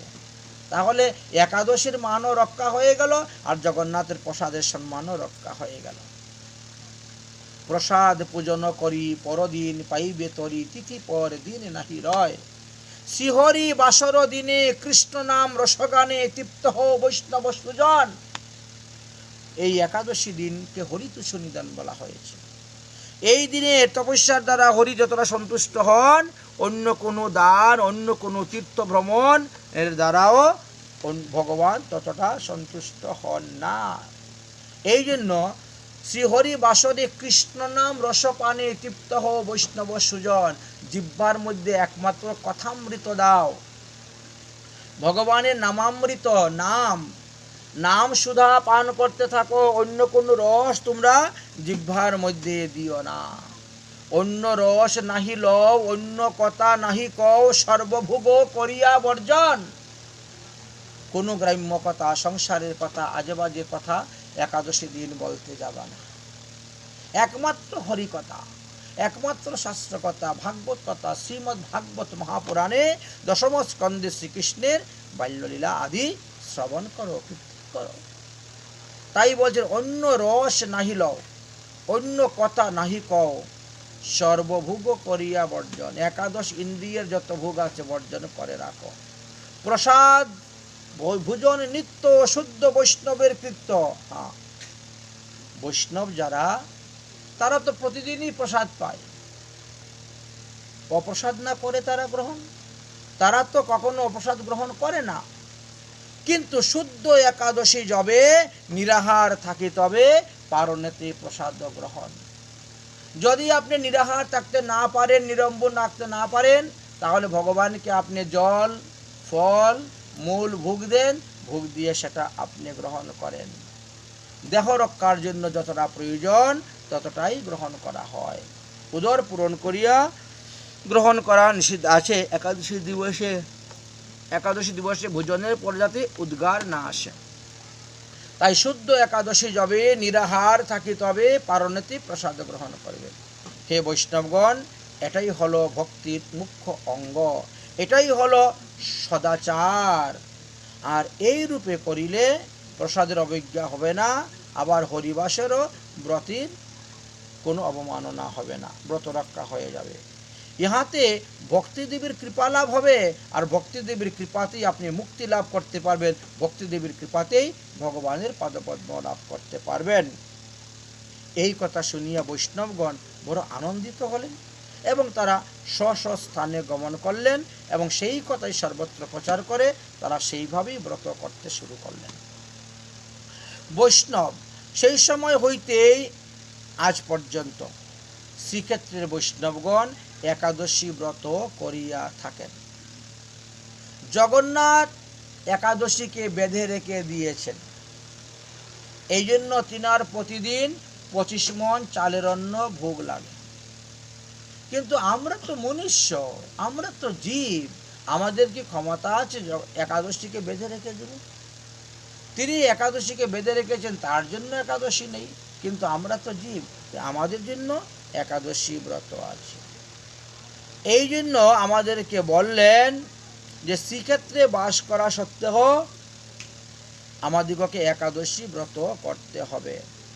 এটা মহাপ্রভুর আদেশ, মহাপ্রভু নিজে স্বয়ং করে গিয়েছেন। এইভাবে আরও একদিন ঘটনা ঘটেছিল। রথযাত্রার পরে সমস্ত বৈষ্ণবগণ গিয়েছেন জগন্নাথ পুরীতে রথযাত্রা দর্শন করার জন্য, মহাপ্রভুকে দর্শন করার জন্য। তো একদা শ্রী হরিবর্ষর দিবসে মহাপ্রভু শ্রী জগন্নাথকে দর্শন করিবার পর তিনি গিয়েছেন নরেন্দ্র সরোবরে স্নান করার জন্য, ইন্দ্রদ্রম্য সরোবরে স্নান করার জন্য গিয়েছেন। আচ্ছা, সেই সময় কি হয়েছে? স্বরূপ দামোদর, রায় রামানন্দ, বক্রেশ্বর পণ্ডিত আরও অন্যান্য ক্ষেত্রবাসী বৈষ্ণবগণ সকলেই তারা আসলেন, এসে মহাপ্রভুকে প্রণাম করলেন। মহাপ্রভু বললেন যে তোমরা কোথায় গিয়েছিলে, তোমরা কোথা থেকে আসছো? বলে আর বলেন না, আমরা তো গুন্ডিচা মন্দিরে গিয়েছিলাম। বাহ, গুন্ডিচা মন্দিরে গিয়েছ? আচ্ছা, ঠিক আছে ঠিক আছে, তো বলো কি? বলে প্রভু আজকের একাদশীটা আমরা কিভাবে করব, আজকের একাদশী ব্রতটা কিভাবে করব? প্রভু বলেন এক মনে কৃষ্ণ নাম সংকীর্তনে নিদ্রাহার করিয়া বর্জন।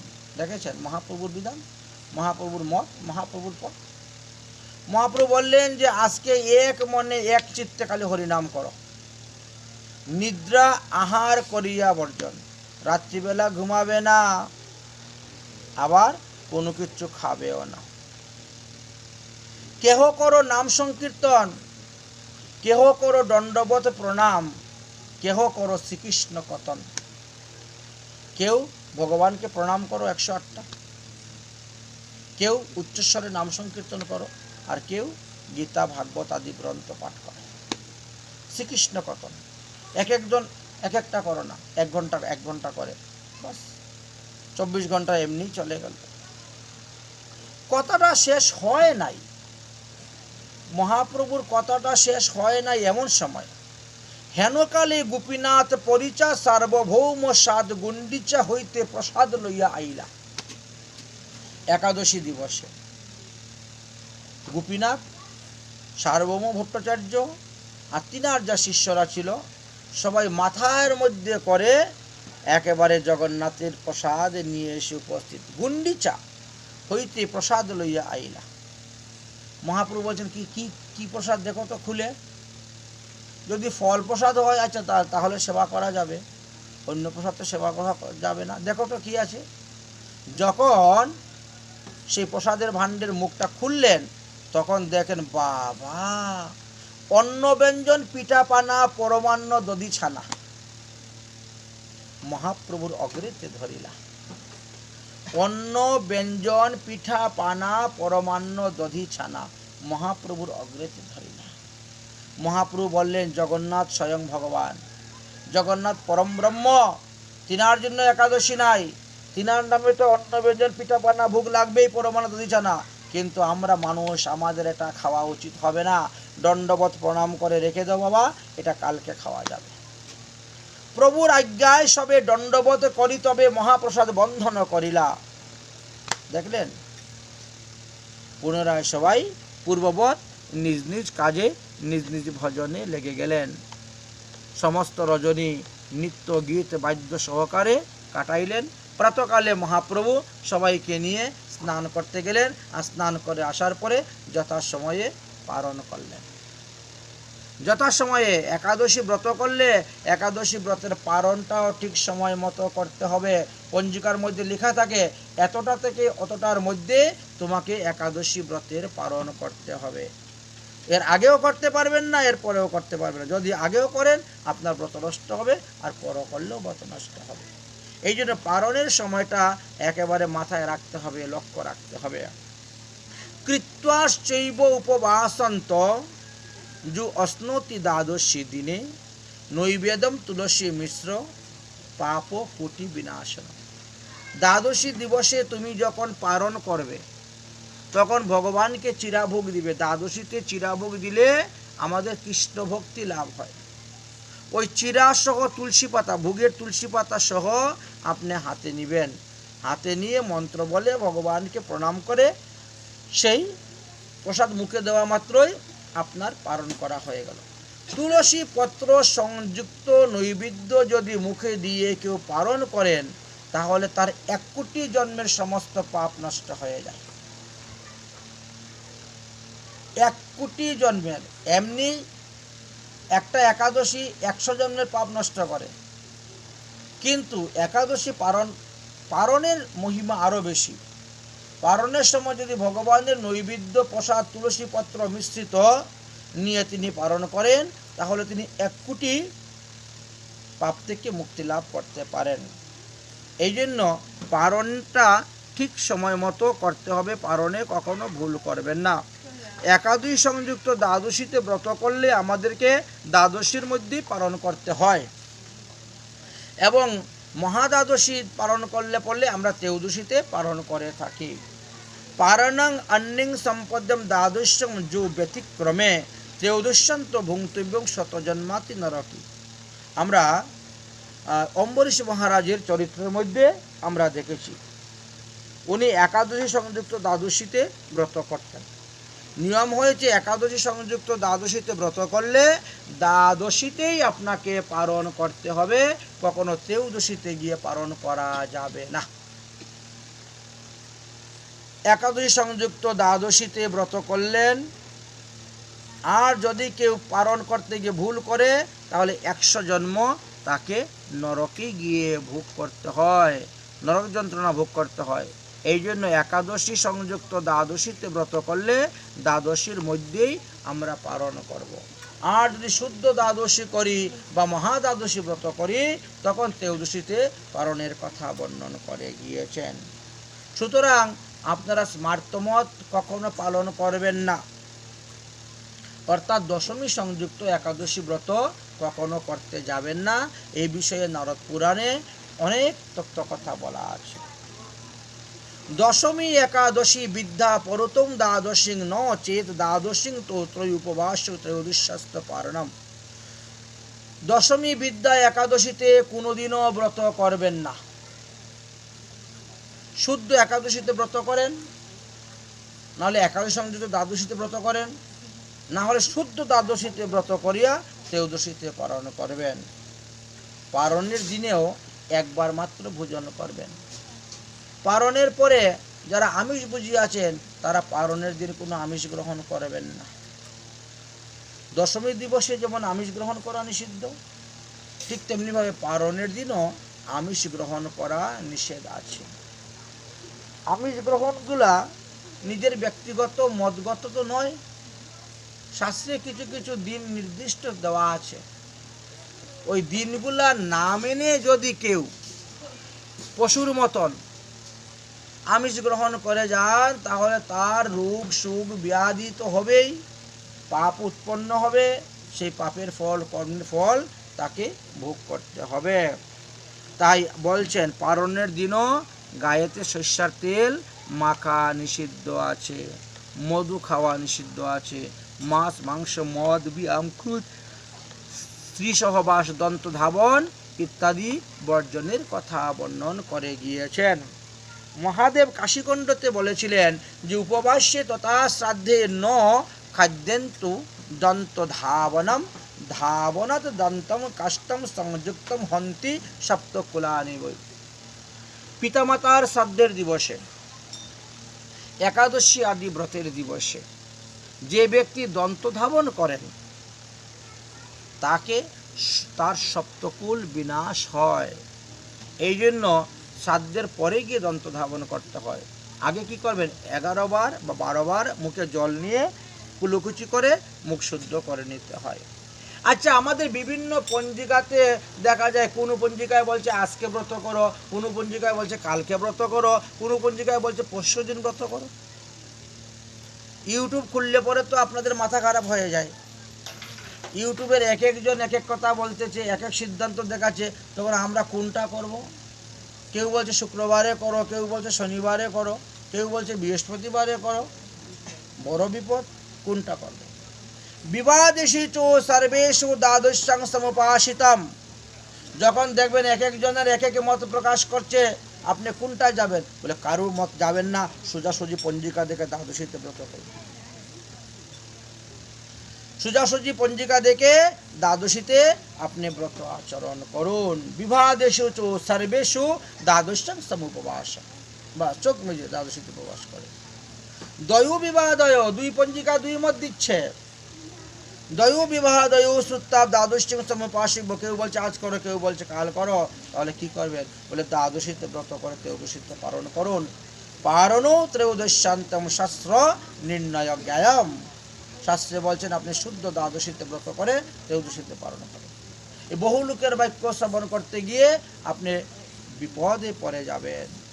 বহু বাক্য বিরোধেন, বহু লোকের বহু সিদ্ধান্ত, বহু মত, বহু পথ শোনার পরে মানুষ বিভ্রান্ত হয়ে যায়, সন্দেহ হয়ে যায়, কোথায় যাব, কি করব, কার কাছে যাব।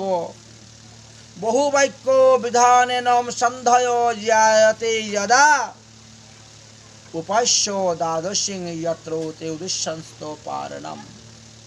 যদি এইরকম দেখেন তাহলে আপনি দ্বাদশীতে ব্রত করে ত্রয়োদশীতে পালন করিবেন।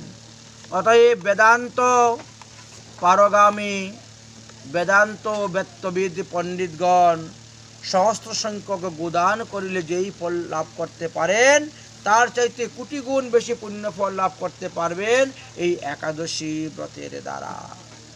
10 জন শ্রেষ্ঠ গৃহস্থ ব্রাহ্মণকে ভোজন করাইলে যেই ফল লাভ হয়, একজন ব্রহ্মচারীকে ভোজন করাইলে সেই ফল লাভ হয়। আর একজন 1000 ব্রহ্মচারীকে ভোজন করাইলে যেই ফল লাভ হয়, একজন শুদ্ধ সদাচারী বৈষ্ণবকে ভোজন করাইলে সেই ফল লাভ হয়। সুতরাং এর দ্বারা বোঝা গেল যে দ্বাদশীতে তো আমাদের বৈষ্ণব সেবা দেওয়া অতি উত্তম। দ্বাদশীতে শুদ্ধ সদাচার সম্পূর্ণ বৈষ্ণবের সেবা দিলে কি হয়? 1 কোটি ব্রাহ্মণ ভোজনের ফল লাভ করা যায়। একজন ব্রাহ্মণ 1 কোটি ব্রাহ্মণকে ভোজন করাইলে যেই ফল লাভ করবেন, শুদ্ধ সদাচার সম্পূর্ণ একজন বৈষ্ণবকে ভোজন করাইলে আপনি কোটি ব্রাহ্মণের ভোজনের ফল লাভ করতে পারবেন।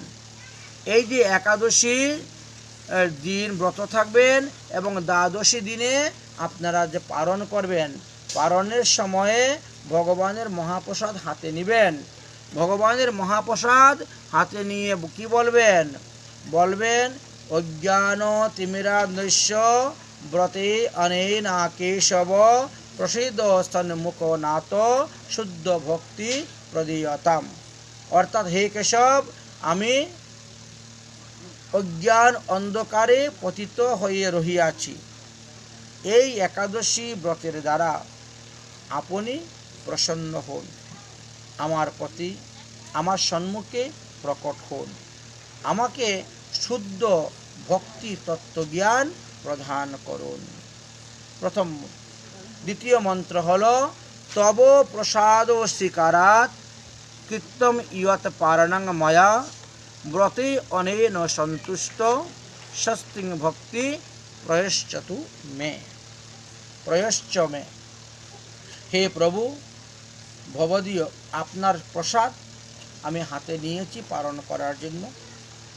হ্যাঁ, অতএব আপনি এই ব্রতের দ্বারা প্রীত হয়ে আমাকে শুদ্ধ ভক্তি প্রদান করুন। মহাপ্রসাদে গোবিন্দে নাম ব্রহ্মাণি বৈষ্ণবে স্বল্প পুণ্যবতাং রাজং বিশ্বাস্য নৈব জায়তে। যাদের এই মহাপ্রসাদের প্রতি বিশ্বাস নাই, যাহাদের হরিনামের প্রতি বিশ্বাস নাই, যাহাদের ভগবানের প্রতি বিশ্বাস নাই, তাদের কিন্তু কখনো কল্যাণ হয় না। এই জন্য প্রসাদকে স্তুতিভক্তি করে প্রণাম করে প্রসাদ গ্রহণ করতে হয়।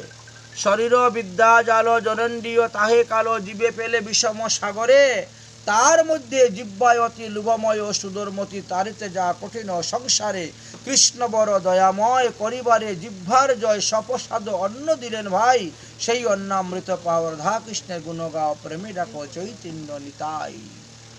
কেন বললেন?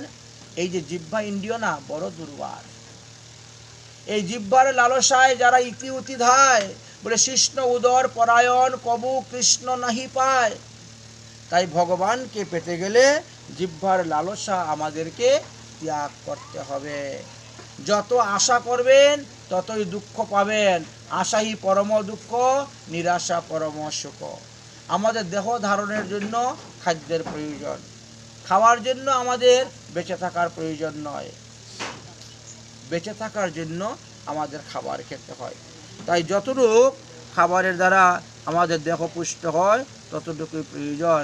কারণ জিহ্বার হলো একটা ইন্দ্রিয়, আর জিহ্বার ইন্দ্রিয়ই আমাদেরকে এই সমস্ত খাদ্যের দিকে মনকে টেনে নিয়ে যায়।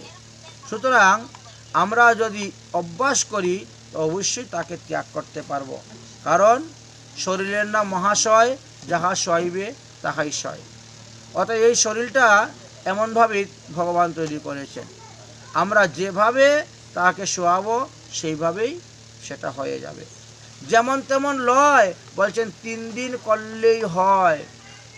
যদি তুমি নির্জলা উপবাস করতে না পারো, তা 8টা দ্রব্য গ্রহণের দ্বারা তোমার ব্রত নষ্ট হবে না।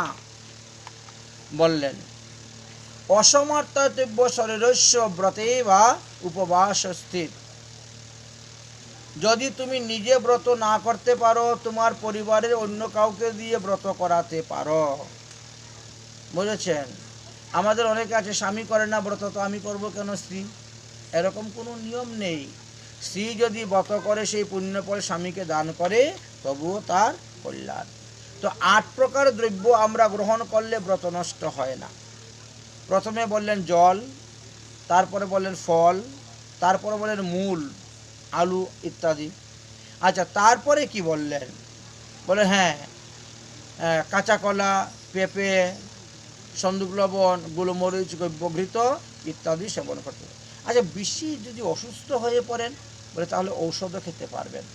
ঔষধের খেলেও তোমার ব্রত নষ্ট হবে না, এবং গুরু বাক্য, ব্রাহ্মণ বাক্য ইত্যাদি দ্বারাও ব্রত নষ্ট হয় না, এই কথাও শাস্ত্রে বলে গিয়েছেন। কিন্তু যিনি সদ্গুরুদেব, তিনি কখনো বলবেন না যে তুমি একাদশীতে অন্ন গ্রহণ করো। যিনি সৎ ব্রাহ্মণ, তিনি কখনো এই কথা বলবেন না। এইখানেই সৎ অসৎ আমাদের নির্ণয় হয়ে যায়। কারণ গুরুর বাক্য যদি শাস্ত্রের সঙ্গে মিল না থাকে, তাহলে সেই গুরু সদ্গুরু পদবাচ্য হতে পারেন না। যাই হোক, আমরা গর্গসংহিতার অশ্বমেধ খণ্ডের 6ষ্ঠ অধ্যায়ে দেখেছি যে কোনো এক সময়ে ভগবান শ্রীকৃষ্ণের প্রপুত্র বজ্রনাভ গর্গাচার্য মুনিকে জিজ্ঞাসা করেছিলেন, হে গুরুদেব, হরিবাসরে নির্জলা ব্রত করা তো ভালো, কিন্তু যাহারা নির্জলা ব্রত করতে পারবে না, ফলাহার করবে, তারা কি ব্রতের ফল পাইবে না ব্রতের ফল পাইবে না? গর্গাচার্য বললেন, বাবা, ব্রতেতে যে যতটা পরিশ্রম করবে তিনি ততটাই ফল লাভ করতে পারবেন। যদি কেউ নির্জলা করেন এবং রাত্রি জাগরণ করেন, তাহলে তিনি ব্রতের 16 আনা ফল পাইবেন। যদি নির্জলা করে রাত্রি জাগরণ করে না, তাহলে ব্রতের 12 আনা ফল পাইবেন। যদি নির্জলাও করবে না, রাত্রি জাগরণও করবে না, ফলমূল খেয়ে থাকবে, তাহলে ব্রতের 8 আনা ফল পাইবেন। কিন্তু শাস্ত্রে কি বলছেন, মা ফলেষু কদাচন, হে ভক্তগণ তোমরা ফলের আশা করিয়া ব্রত করতে যেও না, ফল দেওয়ার মালিক আমি। তাহলে 3 ধরনের ব্যক্তি এই একাদশী আদি ব্রত করে থাকেন। এক ধরনের ব্যক্তি হলেন পাপ থেকে মুক্তি লাভ করতে পারবো তাই একাদশী ব্রত করেন। এক ধরনের ব্যক্তি আছেন নরক থেকে মুক্তি লাভ করা যাবে তাই একাদশী ব্রত করেন। এক ধরনের ব্যক্তি আছেন পুত্র সন্তান ধন সম্পত্তি লাভ করা যাবে তাই তারা একাদশী ব্রত করিয়া থাকেন। কিন্তু সাধুরা ব্রত করেন নিষ্কাম ব্রত, তাদের কোনো কামনা নাই, বাসনা নাই, ভগবানের প্রীতির জন্য, ভগবানের সন্তুষ্টির জন্য তারা এই একাদশী ব্রত করিয়া থাকেন। তাই বলছেন আপনি যত প্রহর নির্জলা থাকবেন তত প্রহর নির্জলা ব্রতের ফল পাবেন। আচ্ছা, ঘুম থেকে সাধারণত 9টার আগে তো কেউ খাওয়া দাওয়া কিছু করেও না। আচ্ছা, 9টা পর্যন্ত যদি আপনি না খেয়ে থাকেন তাহলে 1 প্রহর আপনার নির্জলা ব্রতের ফল লাভ করতে পারলেন। যদি 12টা পর্যন্ত কিছু না খেয়ে থাকেন তাহলে 2 ঘন্টা সময় আপনি নির্জলা ব্রতের ফল লাভ করতে পারলেন। যদি 3টা পর্যন্ত না খেয়ে থাকেন তাহলে 3 প্রহর নির্জলা ব্রতের ফল লাভ করে। এইভাবে আমাদের অষ্টপ্রহর, দিন রাতে অষ্টপ্রহর হয়। তাই যে যতটা সময় না খেয়ে থাকবেন তিনি ততটা সময়ের জন্যই নির্জলা ব্রতের ফল লাভ করতে পারছেন। ঠিক তেমনিভাবে রাত্রি জাগরণ। এখন গরমের দিন তো দেখো হাই গরম করতে করতে, হাই বাতাস করতে করতেই রাত 12টা বেজে যায়। তাহলে 12টা পর্যন্ত যদি কেউ জাগরণ থাকেন তাহলে অর্ধরাত্রি জাগরণের ফল মানে দ্বিপ্রহর, দুই প্রহর, 4 প্রহরে দিন 4 প্রহরে রাত, তাহলে 2 প্রহরের ব্রতের ফল তিনার লাভ হয়ে গেল নির্জলা এবং রাত্রি জাগর এইভাবে। তাই সমস্ত উপবাসং প্রুক্তমং লভতেং ফলম, সম্পূর্ণ করলে সম্পূর্ণ ফল পাবে। ফলাহারেশ্চ অর্ধঙ্গ ব্যাপিং চিহ্নয়াম জলশিব, অতএব যারা ফলাহার করেন তারা অর্ধেক ফল লাভ করতে পারবেন। তবে একাদশী দিবসে 11 বারের বেশি কিন্তু খেতে যাবেন না। ফলাহার করবেন বলে যে বারবার ফলাহার করবেন তা নয়, 11 বারের বেশি খেতে যাবেন না। একাদশী তো 11 বার খাবো না, তা করলে হবে না। দ্বিজায় অর্ধয়া ব্রাতং মন্নম আড্ডম আত্মনিং ভোজনং দ্বিভাগম জলমাস্নতিং বলায়ম ফলস্ততা। যিনি ব্রত করবেন তিনি যতগুলো ফল গ্রহণ করবেন তার অর্ধেক ফল তিনি ব্রাহ্মণ বৈষ্ণবদেরকে দান করিয়ে দিবেন। ব্রতের দিনে ফল দানের বিধান দেওয়া আছে। ফল দান করলে এতে কোনো দোষ হয় না। যতগুলা ফল আপনি গ্রহণ করবেন, যতটুকু জল আপনি গ্রহণ করবেন তার অর্ধেকটা ব্রাহ্মণ বৈষ্ণবকে দান করে দিবেন। একবারং চ রাজেন্দ্র ভুক্তম হরিবাসরে তৃতীয় প্রহরে হন্তি প্রুক্তমায়ম। হ্যাঁ, তবে একাদশী দিবসে 12টার পরেই একবার ভোজন করাটাই শ্রেয়। সূর্য উদয় থেকে সূর্য অস্ত পর্যন্ত একবারই ভোজন করাটা শ্রেয়। যাহারা হরিবাসরে রাত্রি জাগরণ করতে পারে না অথবা 2 বারের বেশি ফল আহার করে থাকেন তারা তো ব্রতের সম্পূর্ণ ফল পায় না। তারা কেউ 4 আনা, কেউ 6 আনা, কেউ বা 8 আনা এইভাবে ব্রতের ফল তারা লাভ করিয়া থাকেন। সুতরাং ব্রতের প্রতি যার যতটা পরিশ্রম হবে তিনি ততটাই ব্রতের ফল লাভ করতে পারবেন। তিনার পরিশ্রমের উপর নির্ভর করতেছে। যে যেমন পরিশ্রম করবেন তিনি তেমনই ফল লাভ করতে পারবেন। অতএব একাদশীতে কখনো পঞ্চরবিশস্য ভোজন করতে যাবেন না। এইবার সমস্ত গোপীগণ রাধারানীকে বলেন, আচ্ছা বলেন তো এই একাদশী ব্রত পূর্বে কে কে করেছিল? আমরা এই বিষয়ে জানতে চাই, আপনি কৃপা করিয়া বলুন। রাধারানী বললেন, জানো সর্বপ্রথম এই ব্রত দেবতারা করেছিলেন। কেন? দেবাসুর সংগ্রামের সময় অসুরেরা দেবতাদের রাজ্যকে দখল করে নিয়ে গিয়েছিল। তখন তারা নিরুপায় কি করবে? ভগবান বিষ্ণুর কাছে গিয়ে উপস্থিত হলেন। ভগবান বিষ্ণু বললেন, তোমরা একাদশী ব্রত করো, তাহলে তোমাদের হারানো রাজ্যকে তোমরা পুনরায় ফিরে পাবে। এই জন্য দেবতারা সর্বপ্রথম এই একাদশী ব্রত করেছিলেন। তারপরে এই একাদশী মৃত্যুলোকে এসে উপস্থিত হলেন এবং মৃত্যুলোকে সর্বপ্রথম এই পৃথিবীতে রাজা রুক্নাঙ্গদ একাদশী ব্রত করেছিলেন। রুক্নাঙ্গদ রাজার রাজ্যেতেই ভগবান এসে এই একাদশী মহারানী এসে উপস্থিত হয়েছে। এই একাদশী মহারানী ভগবান বিষ্ণুর ঘর্ম হইতে, ঘাম থেকে কপালের তিনার জন্ম হয়েছিল। এই জন্য বিষ্ণুর দেহ হইতে জন্ম হয়েছিল। একাদশী মহারানীর 1000টি হাত আছে। একাদশী মহারানী সহস্র হস্তে সহস্র দিব্য অস্ত্র ধারণ করেছিলেন, আর করে মুরাসুর নামক অসুরের সঙ্গে যুদ্ধ করে তাকে বধ করেছিলেন। এই জন্য বলছেন মুরদৈত্য বধার্তায়। একাদশী দিবসে প্রাতঃ স্নান কৃত্বা শুভেশ ধৌত বস্ত্রৈক্য ব্রতং সংকল্প কুর্বন্তং বৈষ্ণবঞ্চ মহোৎসব।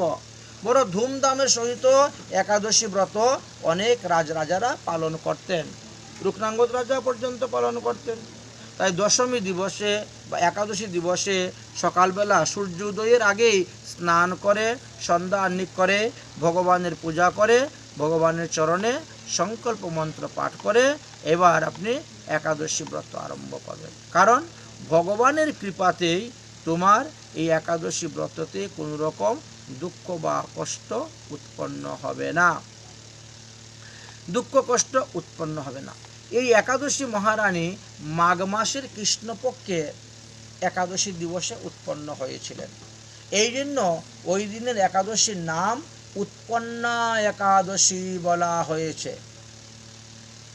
মার্গশীর্ষ কৃষ্ণপক্ষে উৎপন্না বিষ্ণু দেহত, ভগবান বিষ্ণুর দেহ থেকে একাদশী মহারানী উৎপত্তি হয়েছিলেন। আর মুরদৈত্য বধার্তায় তিথি রেবা একাদশী। এই মুরদৈত্যকে তিনি বধ করার জন্যই এসেছিলেন। আমরা জানি যে সত্যযুগে তালজঙ্গ নামে এক অসুর ছিল। সত্যযুগে তালজঙ্গ নামে এক অসুর ছিল, দৈত্য দানব, এবং সেই দানব চন্দ্রাবতী নামক পুরীতে বাস করিতেন। তিনি দেবতাদের সর্বদা অনিষ্ট চিন্তা করতেন। তার পুত্র ছিল মুরাসুর। কিন্তু এই তালজঙ্গ অসুর বা জঙ্গাসুর যখন মারা গেলেন, আর মারা যাওয়ার পরে এই মুরাসুর প্রতিশোধ নেওয়ার জন্য যে উপস্থিত হল।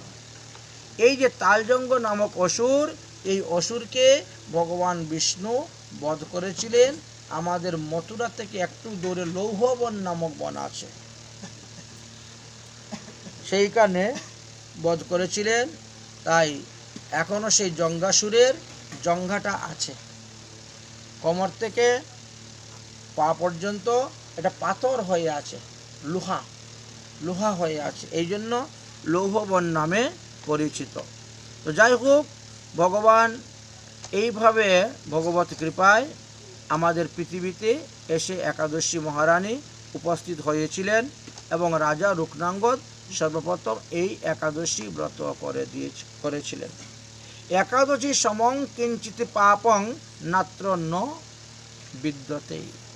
একাদশীর তুল্য পাপনাশিনী অন্য কোনো ব্রত হয়ই না। কারণ এই পাপের এই ব্রতের এমনই মহিমা।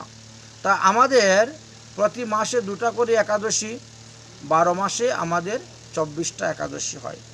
যেই বছর মল মাস পরে সেই বা পুরুষোত্তম মাস পরে সেই মাসে আরও 2টা একাদশী বেশি হয়। এই জন্য 26টা একাদশী। এই 26টা একাদশীর নাম যদি কেউ কীর্তন করে তাহলে 1 বছর একাদশীর ফল লাভ করতে পারে। এই কথা শ্রীমতী রাধারানী বলেছেন। গর্গসংগীতার মাধুর্য খণ্ডের 8ম অধ্যায়ের মধ্যে লেখা আছে, শ্রী রাধা উবাচ। সখীদেরকে কি বলেছিলেন?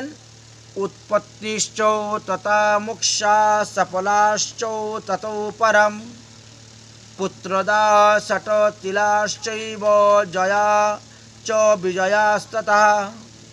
आमलकी ततो पश्चात् नाम्ना वै पापमोचिनी कामोदाश्च ततो पश्चात् कथितां वै वरोतिनी मोहिनी च परा प्रकृतां निर्जला कथितां ततो योगिनी देवशायिनी कामिनीश्च ततो परम पवित्राश्च अपि जाया पद्मा इंदिराश्च ततो परम पापांशोका रमाश्चैव ततो पश्चात् प्रबोधिनी सर्वसम्पदौ प्रधायश्चैव दे प्रकृतं मलमाशज कमलाश्च पद्मनिस्तथा षट विंशति नामनाः। এই হলো 26টা একাদশীর নাম।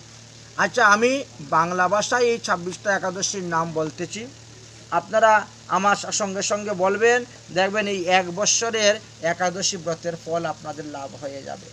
শাস্ত্রে এমনই সুন্দর একটা সিদ্ধান্ত দিলেন। তাহলে 1 নম্বরে হলো উৎপন্না, 2 নম্বরে মুক্ষদা, 3 নম্বরে সফলা, 4 নম্বরে পুত্রদা, 5 নম্বরে শটতিলা, 6 নম্বরে ভৌমি, 7 নম্বরে জয়া, 8 নম্বরে আমূর্ধকি বা আমলকি, 9 নম্বরে পাপমোচনী, 10 নম্বরে এই যে কামোদা, এই আগামীকালকের একাদশ কামোদা, 11 নম্বরে বরুতিনী, 12 নম্বরে মোহিনী, 13 নম্বরে অপরা, 14 নম্বরে নির্জলা, 15 নম্বরে যোগশয়িনী, 16 নম্বরে 15 নম্বরে যোগিনী, 16 নম্বরে দেবশয়িনী, 17 নম্বরে কামিকা, একটা হলো কামোদা, একটা কামিকা, আগামীটা কামোদা, দেখেছেন? আচ্ছা, কামিকা। 18 নম্বরে পবিত্রা, 19 নম্বরে জয়া, 20 নম্বরে পাশ পরিবর্তিনী, 21 নম্বরে ইন্দিরা, 22 নম্বরে পাপাংশুকা, 23 নম্বরে রমা, 24 নম্বরে প্রবোধিনী বা উত্থান একাদশী, 25 নম্বরে কমলা আর 26 নম্বরে পদ্মিনী একাদশী। এই হলো বৎসরে মোট 26টি একাদশীর নাম। এটা সার্থক বলে জানিবে। যদি কোনো দিন কোনো কারণবশত কেউ এই একাদশী ব্রত করতে পারেন না, তাহলে এই একাদশীর 26টা নাম আপনারা কীর্তন করবেন। এই 26টা নাম কীর্তন করলে কি হয়? ব্রত উদযাপনের ফল লাভ হইয়া থাকে। এই কথা শ্রীমতী রাধারানী গর্গসংহিতা নামক গ্রন্থে মাধুর্য খণ্ডের 8ম অধ্যায়ের 18 নম্বর শ্লোকেতে বর্ণন করে গিয়েছেন।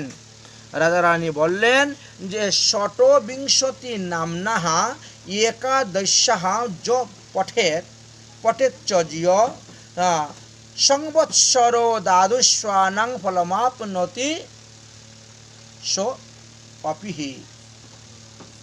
এই 26টি একাদশীর নাম যে ব্যক্তি পাঠ করিবেন, তাহার 1 বৎসরের একাদশী বা দ্বাদশী ব্রতের ফল তিনি লাভ করিতে পারিবেন। অতএব গোপীগণ, এবার যাও তোমরা গিয়ে একাদশী ব্রত করো। গোপীরা পুনরায় আবার প্রশ্ন করলেন, হে রাধারানী, একাদশীং ব্রতং রাধে কেন কেন পুরা কৃতম তদ ব্রূহীন বিশেষণম তৎ সংজ্ঞাতঃ মৃদায়াম। আচ্ছা, পূর্বকালে কারা কারা একাদশী ব্রত করেছিলেন, কি কি লাভ হয়েছিল, একটু বিস্তারিতভাবে আপনি কৃপা করে আমাদের নিকটে বর্ণন করুন।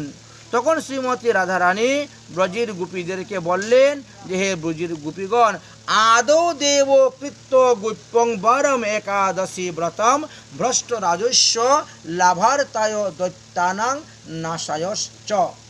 হে গোপীগণ, সর্বপ্রথমে স্বর্গের দেবরাজ ইন্দ্র থেকে আরম্ভ করে 33 কোটি দেবতাগণ এই ভ্রষ্টরাজ্যকে লাভ করার জন্য দস্যু দৈত্যদেরকে বিনাশ করিবার জন্য ব্রহ্মার আদেশে তারা এই একাদশী ব্রত করেছিলেন। আর একাদশী ব্রত করে তারা এই ব্রতের প্রভাবে তারা তাদের ভ্রষ্ট রাজ্যকে পুনরায় ফেরত পেয়েছিলেন। দ্বিতীয়ত, পৃথিবীতে রাজা রুক্নাঙ্গদ অপি কৃত্য একাদশী ব্রতম তেন ভূমণ্ডল মুক্তা বৈকুণ্ঠম সপুরুজো। রাজা রূপনাঙ্গদ একাদশী ব্রত করেছিলেন, আর একাদশী ব্রতের প্রভাবে তিনি সমস্ত পুরীবাসীদেরকে নিয়ে তিনি নিত্য বৈকুণ্ঠ ধামে গমন করেছিলেন। তিনার গ্রামে যত লোক ছিল সবাইকে নিয়ে তিনি চলে গিয়েছিলেন। মৃত্যুলোকে রূপনাঙ্গদের রাজ্যে আসিয়া ছলে একাদশী দেবী প্রকট হইলা। তাই আমাদের পৃথিবীতে মধ্যে সর্বপ্রথম রাজা রূপনাঙ্গদই এই একাদশী ব্রত করেছিলেন। এর আগে আর অন্য কেউ ব্রত করেছেন বলে এটা জানা যায় না। যাই হোক, তারপরে মহাপ্রভু তো আমাদেরকে দেখিয়ে দিয়ে গেলেন যে একেবারে পরিষ্কারভাবে আমাদেরকে বর্ণনা করা গেল যে 5 বছর বয়স থেকেই আমরা এই একাদশী ব্রত আরম্ভ করে দিতে পারি। কারণ আমরা শাস্ত্রেতে দেখতে পাচ্ছি যে পূর্ব মহাজনগণ মহৎগণ আমাদের ধ্রুব প্রহ্লাদ আদি যারা ছিলেন তারা এই অল্প বয়স থেকেই তারা একাদশী ব্রত আরম্ভ করে দিয়েছিলেন। আচ্ছা, আর কারা একাদশী ব্রত করেছেন বলে ব্রতং চরাচকার মেধাবী দ্বাদশং পিতৃবাক্যত অপ্সরা স্পর্শ দূষতং মুক্তং হি নির্মূলং গুতি। এই যে কিছুদিন আগে পাপমোচনী একাদশী গেল আমাদের, চৈত্র মাসের কৃষ্ণপক্ষর যে একাদশী পাপমোচনী, এটা মেধাবী মুনি করেছিলেন পিতার বাক্য অনুসারে। কারণ তিনি মঞ্জুগুষা নামক এক অপ্সরার সঙ্গে দীর্ঘ 56 বৎসর বাস করেছিলেন। ইনি মহাপাপী হয়ে গিয়েছিলেন, পিতা তাকে ত্যাগ করে দিয়েছিলেন, তার হাতের জলন্ন গ্রহণ করতেন না। আর এই একাদশী ব্রতের দ্বারা তিনি শুদ্ধ হয়ে যখন আসলেন, যখন পিতা তাকে গ্রহণ করেছিলেন। একাদশী ব্রত মান্দাতা এই একাদশী ব্রত করেছিলেন, তাই সশরীরে স্বর্গে তিনি ভ্রমণ করতেন, গমনাগমন করতেন। এমনকি রাজা সগর একাদশী ব্রত করেছেন, রাজা কুপুস্থ একাদশী ব্রত করেছেন, রাজা মুচুকুন্দ একাদশী ব্রত করেছেন। সগরশ্চ কুকুদ্বশ্চ মুকুন্দশ্চ মহামতি, তাই মুচুকুন্দ একাদশী ব্রত করেছিলেন। হেমমালী নামক যজ্ঞ কুষ্ঠ রোগ বন্ধনাথ, হেমমালী নামক যজ্ঞ কুষ্ঠরোগ হয়েছিল, একাদশী ব্রতের দ্বারা তিনি কুষ্ঠরোগ থেকে মুক্ত হয়ে চন্দ্রের মতন শুভ্র সুন্দর দেহ তিনি লাভ করেছিলেন। এমনই একাদশী ব্রতের মহিমা। হরিশ্চন্দ্রেন রাজ্ঞা, রাজা হরিশ্চন্দ্র একাদশী ব্রত করেছিলেন। কৃত্তম একাদশী ব্রতম তেন লব্ধা মহি রাজ্যম, একাদশী ব্রতের প্রভাবে তিনি তেনার হারানো রাজ্যকে ফিরে পেয়েছিলেন এবং সমস্ত পুরবাসীদেরকে সঙ্গে করে নিয়ে বৈকুণ্ঠে গমন করেছিলেন। তেন লব্ধা মহি রাজ্যং বৈকুণ্ঠম সপুর যজৌ। আর কারা একাদশী ব্রত করেছেন বলে রামচন্দ্র, পুরা শ্রী রামচন্দ্রেন কৃত্য একাদশী ব্রতম। গর্গ সংহিতাতে বললেন ভগবান রামচন্দ্র ত্রেতাযুগে সমুদ্র বন্ধন করার জন্য আর রাবণ আদি অসুরদেরকে বধ করার জন্য তিনি একাদশী ব্রত করেছিলেন। সমুদ্র সেতু বন্ধনার্থায় রাবণস্য বধায় চ, রাবণকে বধ করার জন্য আর সমুদ্র বন্ধন করার জন্য একাদশী ব্রত করেছিলেন। আর কারা করেছেন একাদশী ব্রত নাপি প্রসন্নম শ্রী হরি স্বয়ং মার্গশিষ্য পূর্ণিমাসং রাসং অভিচকার। এই মাঘ মাসের পূর্ণিমা দিবসে ভগবান শ্রীকৃষ্ণ এই ব্রজের গোপীরা রাসলীলা করাতে সন্তুষ্ট হয়ে তাদের সঙ্গেও রাসলীলা করেছিলেন। তাই ব্রজের গোপীদের সঙ্গে যেভাবে ভগবান রাসলীলা করেছেন, দক্ষিণ ভারতীয় গোপীদের সঙ্গেও ভগবান সেইভাবে রাসলীলা করেছিলেন। এই তত্ত্বটা আমরা জানতে পারলাম। সুতরাং একাদশী ব্রতের অপূর্ব শক্তির কথা বর্ণন করে গিয়েছেন। যদি কেউ এই একাদশী ব্রত পালন না করেন তাহলে তাদেরকে ঘোর নরকাদি যন্ত্রণা ভোগ করতে হয়। এই জন্যই আমাদেরকে বললেন যে সাবধান হে মনুষ্যগণ, তোমরা একাদশী ব্রতে কখনো অবহেলা করিও না।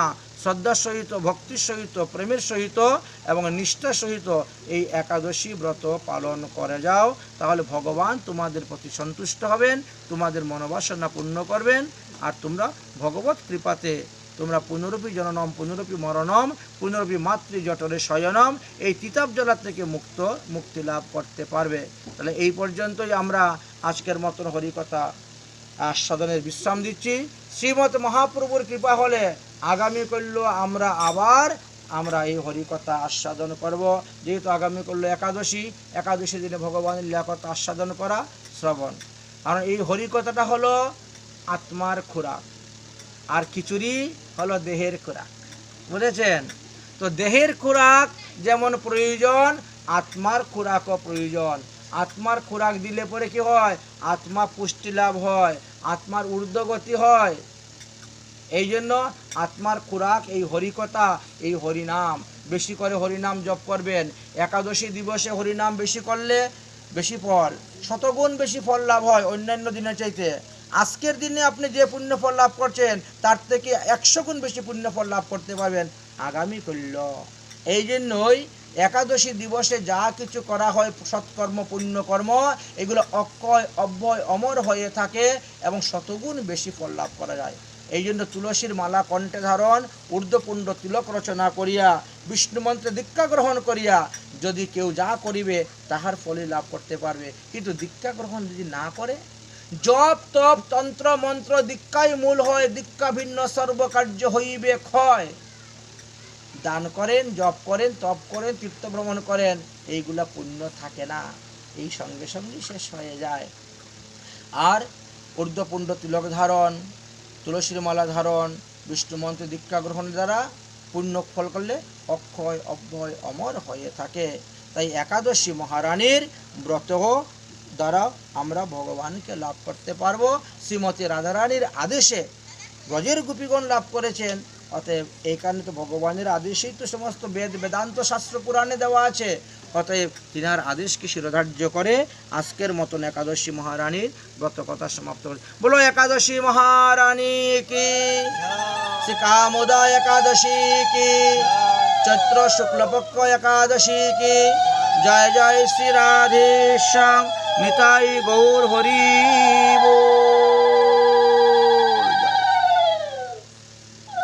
যদক্ষরম পদবষ্টং মাত্রহীনষ্ট ইয়দ্ভবত সর্বকমতাং দেবং প্রসিদ্ধমে সমর্পণ।